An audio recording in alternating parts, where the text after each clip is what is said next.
ಕಣ್ಮುಚ್ಚಿ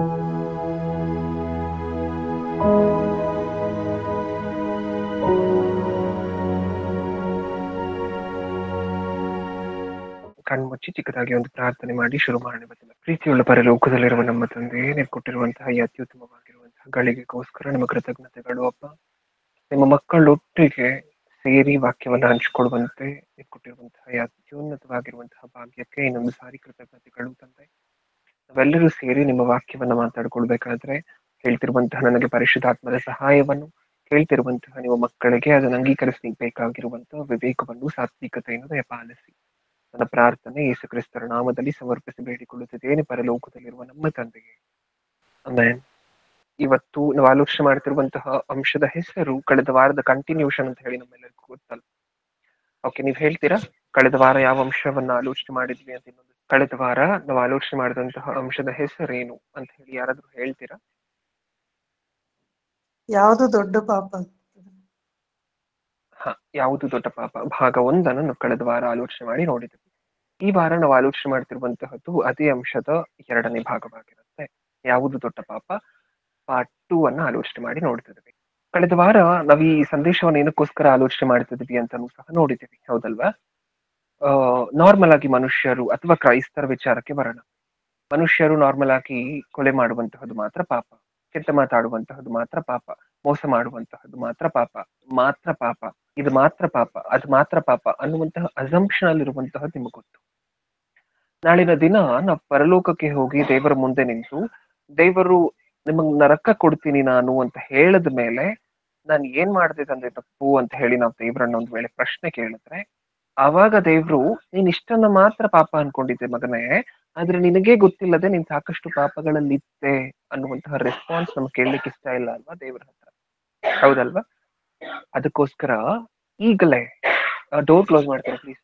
ಓಕೆ, ಅದಕ್ಕೋಸ್ಕರ ಈಗಲೇ ಇದನ್ನ ಕ್ಲಾರಿಫೈ ಮಾಡ್ಕೊಳ್ತಿದ್ದೀವಿ. ಭೂಮಿಯ ಮೇಲೆ ನಾವು ಬದುಕಿರ್ಬೇಕಾದ್ರೆ, ನಾವು ಉಸಿರಾಡ್ತಿರ್ಬೇಕಾದ್ರೆ ಪಾಪ ನಿಜವಾಗ್ಲೂ ನಾವ್ ಅನ್ಕೊಂಡಿರುವಂತಹ ಲಿಸ್ಟ್ ಮಾತ್ರ ಪಾಪನ, ಅಥವಾ ಪಾಪ ಅನ್ನುವಂತಹದ್ದು ಇನ್ನೂ ಏನಾದ್ರೂ ಇದೆಯಾ?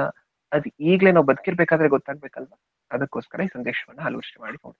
ಓಕೆ, ನಾವ್ ಕಳೆದ ವಾರ ನೋಡಿದಂತಹದ್ರಲ್ಲಿ ದೇವರನ್ನ ಪ್ರೀತಿ ಮಾಡದೇ ಇರುವಂತಹದ್ದು ಅತ್ಯಂತ ದೊಡ್ಡ ತಪ್ಪು, ಅತ್ಯಂತ ದೊಡ್ಡ ಪಾಪ ಅಂತ ಹೇಳಿ ನಾವು ಮಾತಾಡ್ಕೊಂಡ್ವಿ. ಅದರ ಕೆಳಗೆ ದೇವರನ್ನ ಪ್ರೀತಿ ಮಾಡದೇ ಇರುವಂತಹದ್ದು ಟಾಪ್ ಅಲ್ಲಿದ್ರೆ ಪಾಪದ ಕ್ಯಾಟಗರಿಯಲ್ಲಿ, ಅದರ ಕೆಳಗೆ ಇನ್ನೂ ಯಾವ್ದ್ಯಾವ್ದೆಲ್ಲ ಪಾಪ ಬರುತ್ತೆ ಅನ್ನುವಂತಹದ್ದು ಇವತ್ತಿನ ಸಬ್ಜೆಕ್ಟ್ ಅಲ್ಲಿ ಆಲೋಚನೆ ಮಾಡಿ ನೋಡ್ತೀವಿ. ಮೊಟ್ಟ ಮೊದಲನೇದಾಗಿ ನೆನ್ಪಿಟ್ಕೊಳ್ಳಿ, ಇವತ್ತು ಮುಖ್ಯವಾಗಿ 4 ಪಾಯಿಂಟ್ಸ್ ಅನ್ನ ಆಲೋಚನೆ ಮಾಡಿ ನೋಡ್ತಿದ್ವಿ. 4 ಮೇಜರ್ ಪಾಯಿಂಟ್ಸ್ ಅನ್ನ ಆಲೋಚನೆ ಮಾಡಿ ನೋಡ್ತಿದ್ವಿ. ನಮಗೆ ಗೊತ್ತಿಲ್ಲದೆ ಈ ಪಾಪಗಳು ಸಹ ಪಾಪ ಅನ್ನುವಂತಹ ಲಿಸ್ಟ್ ಅಲ್ಲಿ ಕೌಂಟ್ ಆಗುತ್ತೆ, ಆದ್ರೆ ನಮಗೆ ಅದರ ಅಂದಾಜು ಇರೋದಿಲ್ಲ. ಆ ರೀತಿಯಾಗಿರುವಂತಹ 4 ಮುಖ್ಯವಾಗಿರುವಂತಹ ವಿಚಾರಗಳನ್ನ ಆಲೋಚನೆ ಮಾಡಿ ನೋಡ್ತೀವಿ. ಓಕೆ, ಮೊಟ್ಟ ಮೊದಲನೇದಾಗಿ ರೋಮಾಪುರದವರಿಗೆ ಬರೆದ ಪತ್ರಿಕೆ 14ನೇ ಅಧ್ಯಾಯ 23ನೇ ವಚನ. 14:23. ಸಂಶಯಪಟ್ಟು ಉಣ್ಣುವವನು ಸಂಶಯದಿಂದ ಉಣ್ಣುವ ಕಾರಣ ದೋಷಿಯಾಗಿದ್ದಾನೆ. ಯಾವುದಕ್ಕೆ ನಂಬಿಕೆಯು ಆಧಾರವಿಲ್ಲವೋ ಅದು ಪಾಪ. ಏನರ್ಥ ಆಯ್ತು ನನ್ಗೆ ಇದರಿಂದ, ಈ ಮಾತಿನಿಂದ? ಕೊನೆ ಸಾಲಲ್ಲಿ ಒಂದು ವಿಚಾರವನ್ನ ಹೇಳ್ತಿದ್ದಾರೆ, ಯಾವುದಕ್ಕೆ ನಂಬಿಕೆಯು ಆಧಾರವಿಲ್ಲವೋ ಅದು ಪಾಪ. ಸ್ಪಷ್ಟವಾಗಿ ಸತ್ಯವೇದದಲ್ಲಿ ಬರ್ಸಿದಾರ ಇದು ಪಾಪ ಅಂತ ಬರ್ಸಿದಾರ, ಆದ್ರೆ ನಮ್ಮ ಬಾಯಲ್ಲಿ ಯಾವತ್ತಾದ್ರೂ ಬಂದಿತ್ತ ಇದು ಪಾಪ ಅಂತ? ನಂಬಿಕೆ ಇಲ್ಲದೆ ಇರುವಂತಹದ್ದು ಪಾಪ ಅಂತೆ. ನಂಬಿಕೆ ಆಧಾರ ಯಾವುದಕ್ಕೆ ಇಲ್ಲವೋ ಅದು ಪಾಪ ಅಂತೆ, ಹೌದಾ? ಯಾವತ್ತಾದ್ರೂ ಸತ್ಯವೇದದಲ್ಲಿ ಡೈರೆಕ್ಟ್ ಆಗಿ ಬರ್ಸಿದಾರಲ್ವಾ ಪ್ರಿಯರೇ, ಇದು ಪಾಪ ಅಂತ ಬರ್ಸಿದ್ದಾರೆ. ಅಂದ್ರೆ ನಂಬಿಕೆ ಇಲ್ಲದೆ, ನಮ್ಗೆ ಅರ್ಥ ಆಗುವಂತಹ ಭಾಷೆಯಲ್ಲಿ ಹೇಳ್ಬೇಕಂದ್ರೆ ಫೇತ್, ಬಿಲೀಫ್, ನಂಬಿಕೆ ಅನ್ನುವಂತಹದ್ದು ಇಲ್ಲದೆ ಇರುವಂತಹದ್ದು ಪಾಪ, ಹೌದಾ? ಆದ್ರೆ ಯಾರಾದ್ರೂ ನಮ್ಮನ್ನ ಕೇಳಿದ್ರೆ ಏನ್ ಹೇಳ್ತಾ ಇದ್ವಿ ಇಷ್ಟು ದಿನ? ಪಾಪ ಅಂದ್ರೆ ಏನು ಬ್ರದರ್? ಪಾಪ ಅಂದ್ರೆ ಕೊಲೆ ಮಾಡೋದ್ ಬ್ರದರ್, ಪಾಪ ಅಂದ್ರೆ ಸುಳ್ಳು ಹೇಳೋದ್ ಬ್ರದರ್, ಪಾಪ ಅಂದ್ರೆ ಮೋಸ ಮಾಡೋದ್ ಬ್ರದರ್. ಇಷ್ಟು ಮಾತ್ರ ಅಲ್ಲ ಪಾಪ ಅಂದ್ರೆ. ಡೈರೆಕ್ಟ್ ಆಗಿ ಸ್ಟ್ರೈಟ್ ಫಾರ್ವರ್ಡ್ ಆಗಿ ಸತ್ಯವೇದದಲ್ಲಿ ಸಾಕಷ್ಟು ಕಡೆ ಪಾಪ ಅಂದ್ರೆ ಏನು ಅಂತ ಹೇಳಿ ಇನ್ನೂ ವಿಸ್ತೀಕೃತವಾಗಿ ಬರ್ಸಿದ್ದಾರೆ, ಹೌದಾ? ದೇವರನ್ನ ನಂಬದೇ ಇರುವಂತಹದ್ದು, ದೇವರನ್ನ ಪ್ರೀತಿ ಮಾಡದೇ ಇರುವಂತಹದ್ದು ಪಾಪದಲ್ಲಿ ಪ್ರಪ್ರಥಮ ಕ್ಯಾಟಗರಿಗೆ ಸೇರುತ್ತೆ. ಅದರ ಕೆಳಗೆ ಬರುವಂತಹ ಮೇಜರ್ ಕ್ಯಾಟಗರಿಯಲ್ಲಿ ಅಂದ್ರೆ ಪಾಪದ ಮೇಜರ್ ಕ್ಯಾಟಗರಿಯಲ್ಲಿ ಯಾವ್ದ್ಯಾವ್ದೆಲ್ಲ ಬರುತ್ತೆ ಅಂದ್ರೆ ಇದೂ ಸಹ ಬರುತ್ತೆ. ಯಾವುದು? ವಿಶ್ವಾಸ ಇಲ್ಲದೆ ಇರುವಂತಹದ್ದು ಪಾಪ, ನಂಬಿಕೆ ಇಲ್ಲದೆ ಇರುವಂತಹದ್ದು ಪಾಪ. ಯಾವತ್ತಾದ್ರೂ ನಿಮ್ಗೆ ಅನ್ಸದೆಯಾ ಪ್ರಿಯರೇ, ಏನೋ ದೇವ್ರ ಕೆಲಸ ಮಾಡ್ಬೇಕು ಅಂತ ಹೇಳ್ತಾರೆ, ಪ್ರಾರ್ಥನೆ ಮಾಡ್ಬೇಕು ಅಂತ ಹೇಳ್ತಾರೆ, ಸತ್ಯವೇದ ಓದ್ಬೇಕು ಅಂತ ಹೇಳ್ತಾರೆ, ಆದ್ರೆ ಒಂದ್ ವೇಳೆ ನಾನು ಸತ್ತ ನಂತರ ದೇವ್ರು ನನಗೆ ಪರಲೋಕ ಕೊಡ್ಲಿಲ್ಲ ಅಂದ್ರೆ ದೇವ್ರು ಕಣ್ಣಿಗೆ ಕಾಣಿಸೋದಿಲ್ಲ, ದೇವ್ರನ್ನ ನಂಬಬೇಕು ಅಂತಾರೆ. ಆದ್ರೆ ಒಂದ್ ವೇಳೆ ದೇವ್ರೇ ಇಲ್ಲ ಅಂದ್ರೆ, ನನ್ನ ಕಣ್ಣಿಗೆ ಕಾಣಿಸದೇ ಇರುವಂತಹದ್ದೇ ನಿಜ ಆಗೋದ್ರೆ, ದೇವ್ರು ನಮ್ಮ ಕಣ್ಣಿಗೆ ಕಾಣಿಸೋದಿಲ್ಲ ಅಲ್ವಾ? ಸೊ ಅವಾಗ ಯಾವತ್ತಾದ್ರೂ ದೇವ್ರು ಇದಾರ ನಿಜವಾಗ್ಲೂ? ಪರಲೋಕ ನಮ್ ಕಣ್ಣಿಗೆ ಕಾಣಿಸೋದಿಲ್ಲ, ಪರಲೋಕ ನಿಜವಾಗ್ಲೂ ಇದೆಯಾ? ಹ್ಮ್ ಅಂತ ಈ ರೀತಿಯಾಗಿರುವಂತಹ ಡೌಟ್ಗಳು ಯಾವತ್ತಾದ್ರೂ ಬಂದಿತ್ತ? ಹ್ಮ್ ಅವಿಶ್ವಾಸಿಗಳಾಗಿದ್ವ ಯಾವತ್ತಾದ್ರೂ? ಅವಿಶ್ವಾಸಿಗಳು. ವಿಶ್ವಾಸ ಯಾವತ್ತಾದ್ರೂ ಕುಗ್ಗಿತ್ತ? ನಂಬಿಕೆ ಯಾವತ್ತಾದ್ರೂ ಕಡಿಮೆ ಆಗಿತ್ತ? ನಾವ್ ಯಾರು ಹಾಗಿದ್ರೆ? ಪಾಪಿಗಳು. ನಮ್ಮಲ್ಲಿರುವಂತಹ ವಿಶ್ವಾಸ ಡ್ರಾಪ್ ಆದ್ರೆ, ವಿಶ್ವಾಸ ಕಡಿಮೆ ಆದ್ರೆ ನಾವು ಪಾಪಿಗಳು. ಅದು ಪಾಪ. ಹೌದಾ? ಬರೀ ಕೊಲೆ ಮಾಡುವಂತಹದ್ ಮಾತ್ರ ಅಲ್ಲ.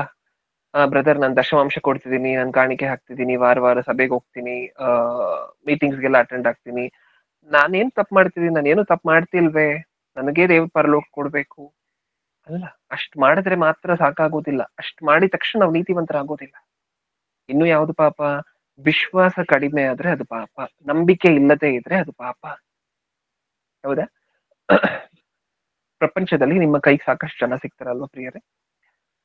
ಇವ್ರು ಎಂತವ್ರು ಅಂತ ಹೇಳಿದ್ರೆ, ನೀವು ಬ್ರದರ್ ದೇವ್ರನ್ನ ನಂಬಿ ಬ್ರದರ್, ಸತ್ತ ನಂತರ ನೀವು ನರಕದಿಂದ ರಕ್ಷಿಸ್ಕೊಳ್ತೀರಾ ಅಂತ ನೀವು ಹೇಳಿದ್ರೆ ಏನಂತಾರೆ?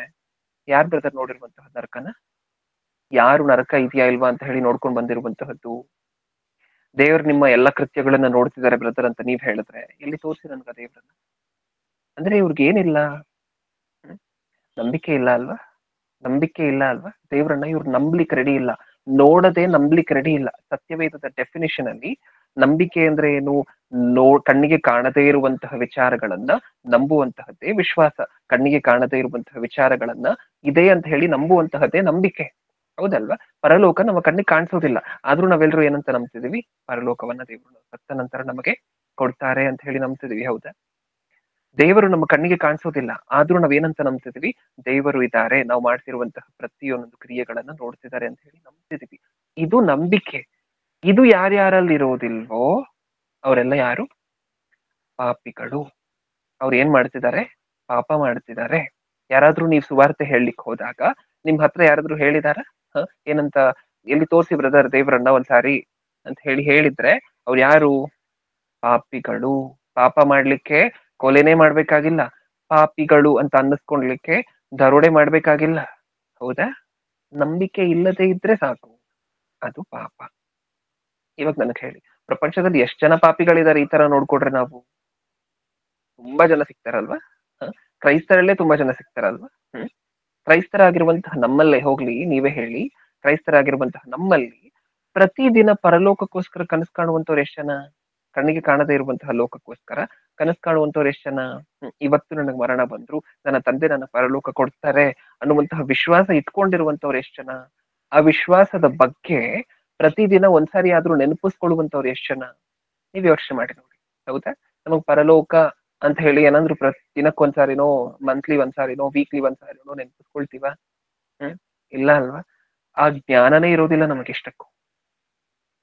ಪರಲೋಕಕ್ಕೆ ಹೋಗ್ತೀರಾ ಅಂತ ಯಾರಾದ್ರೂ ಬಂದ್ ಕೇಳಿದ್ರೆ ಹೌದು ಅಂತೀವಿ ಅಷ್ಟೇ. ಅವ್ರು ಕೇಳಿದ್ರೆ ಆವಾಗ ಪರಲೋಕ ಅನ್ನುವಂತಹ ಪದ ಅವಾಗ ನೆನಪು ಬರುತ್ತೆ. ಆದ್ರೆ ಕಣ್ಣಿಗೆ ಕಾಣದೇ ಇರುವಂತಹ ವಿಚಾರಗಳ ಮೇಲೆ ನಮಗಾದ್ರೂ ವಿಶ್ವಾಸ ಇದೆಯಾ? ವಿಶ್ವಾಸ ಇರುವಂತಹದ್ದು ಮಾತ್ರ ಅಲ್ಲ, ಆ ವಿಶ್ವಾಸದ ಕುರಿತಂತೆ ಕನಸನ್ನ ಕಾಣ್ತಿದೀವ? ಇಲ್ಲ ಅಂತ ಹೇಳಿದ್ರೆ ನಾವೇ ಪಾಪಿಗಳು. ನಾವ್ ಆ ಕೆಲಸವನ್ನ ಮಾಡ್ತಿಲ್ಲ ಅಂತ ಹೇಳಿದ್ರೆ, ನಾವ್ ಗಾಢವಾಗಿ ದೃಢವಾಗಿ ಕಣ್ಣಿಗೆ ಕಾಣದೇ ಇರುವಂತಹ ವಿಚಾರಗಳ ಮೇಲೆ ವಿಶ್ವಾಸ ಇಡ್ತಿಲ್ಲ ಅಂತ ಹೇಳಿದ್ರೆ ನಾವೇ ಪಾಪಿಗಳು. ಹೌದಾ? ದೇವ್ರು ಎಲ್ಲೋ ಒಂದ್ ಚಿಕ್ಕ ಡೌಟ್ ಬಂದ್ರೆ ಸಾಕು, ನಾನು ಇಷ್ಟೆಲ್ಲ ಮಾಡ್ತಿದ್ದೀನಿ, ಏನಾಗೋಗುತ್ತೋ ಮುಂದೆ, ಒಂದ್ ವೇಳೆ ದೇವ್ರು ಇಲ್ಲ ಅಂದ್ರೆ ಹೆಂಗೆ ಕತೆ? ಒಂದ್ ವೇಳೆ ಪರಲೋಕನೇ ಇಲ್ಲ ಅಂದ್ರೆ ನಾವು ಮಾಡುವಂತಹದ್ದೆಲ್ಲ ವೇಸ್ಟ್ ಆಗೋಗುತ್ತಲ್ವಾ? ದೇವ್ರು ನಾನು ಮಾಡ್ತಿರುವಂತಹದ್ದು, ದೇವರಿಗೋಸ್ಕರ ನಾನು ಕಷ್ಟ ಪಡ್ತಿರುವಂತಹದ್ದು, ನನ್ ಮಧ್ಯರಾತ್ರಿ ಎದ್ದು ಪ್ರಾರ್ಥನೆ ಮಾಡ್ತಿರುವಂತಹದ್ದು, ನಾನು ಸತ್ಯವೇದ ಓದ್ತಿರುವಂತಹದ್ದು ನಿಜವಾಗ್ಲೂ ದೇವ್ರು ನೋಡ್ತಿದಾರಾ ಅನ್ನುವಂತಹ ಡೌಟ್ ಬಂದ್ರೆ ಅದು ಪಾಪ. ಹೌದಾ? ಪಾಪ ಅಂದ್ರೆ ಪ್ರಪಂಚ ಅನ್ಕೊಳ್ಳುವಂತಹ ರೀತಿಯಲ್ಲಿ ನಾವು ಯೋಚನೆ ಮಾಡಬಾರ್ದು. ಪಾಪದ ಡೆಫಿನೇಷನ್ ಅಷ್ಟೊಂದು ನ್ಯಾರೋ ಆಗಿಲ್ಲ. ಅಷ್ಟೊಂದು ನ್ಯಾರೋ ಅಂದ್ರೆ ಸ್ಟ್ರೈಟ್ ಆಗಿಲ್ಲ, ತುಂಬಾ ಬ್ರಾಡ್ ಆಗಿದೆ ಪಾಪದ ಡೆಫಿನೇಷನ್ ಸತ್ಯವೇದದ ಪ್ರಕಾರ. ಅಷ್ಟೇ, ಅದೆಲ್ಲವನ್ನ ತಗೊಂಡು ಸೇರಿಸ್ಕೊಂಡ್ರೆ ಅವಾಗ ಗೊತ್ತಾಗತ್ತೆ ನಮ್ಗೆ ಪಾಪ ಅಂದ್ರೆ ನಿಜವಾಗ್ಲೂ ಏನು ಅಂತ. ಹೌದಾ? ಕ್ರೈಸ್ತರಿಗೂ ಪ್ರಪಂಚಕ್ಕೂ ಇರ್ಬೇಕಾಗಿರುವಂತಹ ವ್ಯತ್ಯಾಸ ಇದೆ ಪ್ರಿಯರೇ. ಪ್ರಪಂಚ ಯೋಚನೆ ಮಾಡೋ ಹಂಗೆ ನೀವ್ ಯೋಚನೆ ಮಾಡಬಾರ್ದು. ಪ್ರಪಂಚ ತಮಗೆ ಏನನ್ಸುತ್ತೋ ಅದನ್ನ ಯೋಚನೆ ಮಾಡುತ್ತೆ. ನಿಮಗೆ, ನಮಗೆ ಕ್ರೈಸ್ತರಾಗಿರುವಂತಹ ನಮಗೆ ದೇವ್ರು ಏನ್ ಬರ್ಸಿದಾರೋ ಅದು ಮಾತ್ರ ನಿಜ. ಪ್ರಪಂಚ ಏನ್ ಅನ್ಕೊಂಡಿದ್ಯೋ ಅದೂ ಸುಳ್ಳು. ನಿಮಗೆ ಸ್ವಂತ ಆಲೋಚನೆಗಳು ಏನು ಹುಟ್ಟುತ್ತೆ ಅದೂ ಸುಳ್ಳು. ಯಾವ್ದು ಮಾತ್ರ ಸತ್ಯ? ಸತ್ಯವೇದದಲ್ಲಿ ದೇವರು ಏನ್ ಬರ್ಸಿದಾರೋ ಅದು ಮಾತ್ರ ಸತ್ಯ. ಹೌದಾ? ಸತ್ಯವೇದದಲ್ಲಿ ದೇವರು ಸ್ಟ್ರೈಟ್ ಫಾರ್ವರ್ಡ್ ಆಗಿ ಹೇಳಿದ್ರೆ ನಂಬಿಕೆ ಇಲ್ಲದೆ ಇರುವಂತಹದ್ದು ಪಾಪ. ಒಂದ್ಸರಿ ಇಬ್ರಿಯರಿಗೆ ಬರೆದ ಪತ್ರಿಕೆ ಓದ್ಕೊಂಬರೋಣ. ಇಬ್ರಿಯರಿಗೆ ಬರೆದ ಪತ್ರಿಕೆ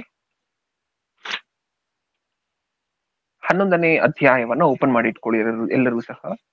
ಇಬ್ರಿಯರಿಗೆ ಬರೆದ ಪತ್ರಿಕೆ 11ನೇ ಅಧ್ಯಾಯವನ್ನ ಓಪನ್ ಮಾಡಿ ಇಟ್ಕೊಳ್ಳಿ. ನಂಬಿಕೆ ಅನ್ನುವಂತಹದ್ದು ಕ್ರೈಸ್ತರ ಜೀವನದಲ್ಲಿ ಎಷ್ಟು ದೊಡ್ಡದ್ದು ಅಂತ ಹೇಳಿ ನಮ್ಗೆ ಅಧ್ಯಾಯದಲ್ಲಿ ಉಪಯೋಗ ಮಾಡಿರುವಂತಹ ಪದದಿಂದ ಗೊತ್ತಾಗುತ್ತೆ.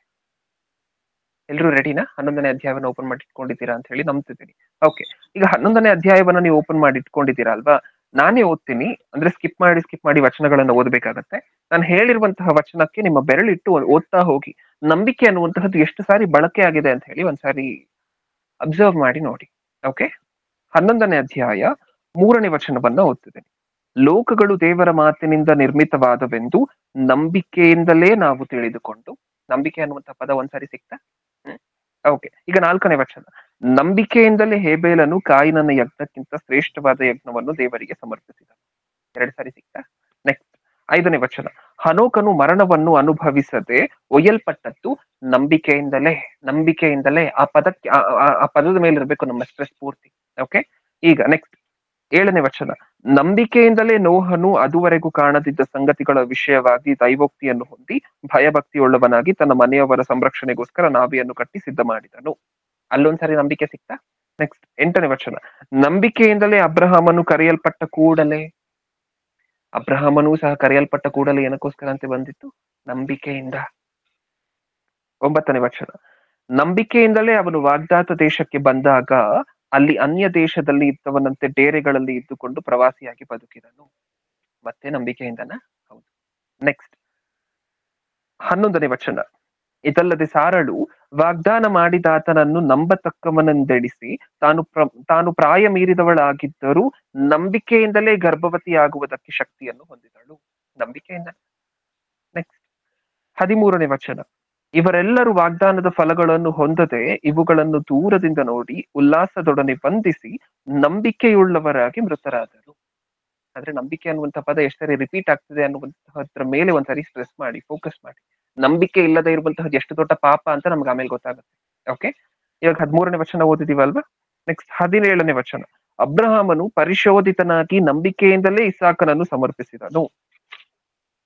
20ನೇ ವಚನ. ನಂಬಿಕೆಯಿಂದಲೇ ಇಸಾಕನು ಯಾಕೋಬನನ್ನು ಏಸಾವನನ್ನು ಆಶೀರ್ವದಿಸಿದಾಗ. ಅಲ್ಲೊಂದ್ಸರಿ ನಂಬಿಕೆ ಸಿಕ್ತ. ನೆಕ್ಸ್ಟ್ 21ನೇ ವಚನ. ಯಾಕೋಬನು ತಾನು ಸಾಯುತ್ತಿರುವಾಗ ನಂಬಿಕೆಯಿಂದಲೇ ಯೋಸೇಫನ ಮಕ್ಕಳಿಬ್ಬರನ್ನು. ಅದು ಮತ್ತೆ ನಂಬಿಕೆಯಿಂದನ?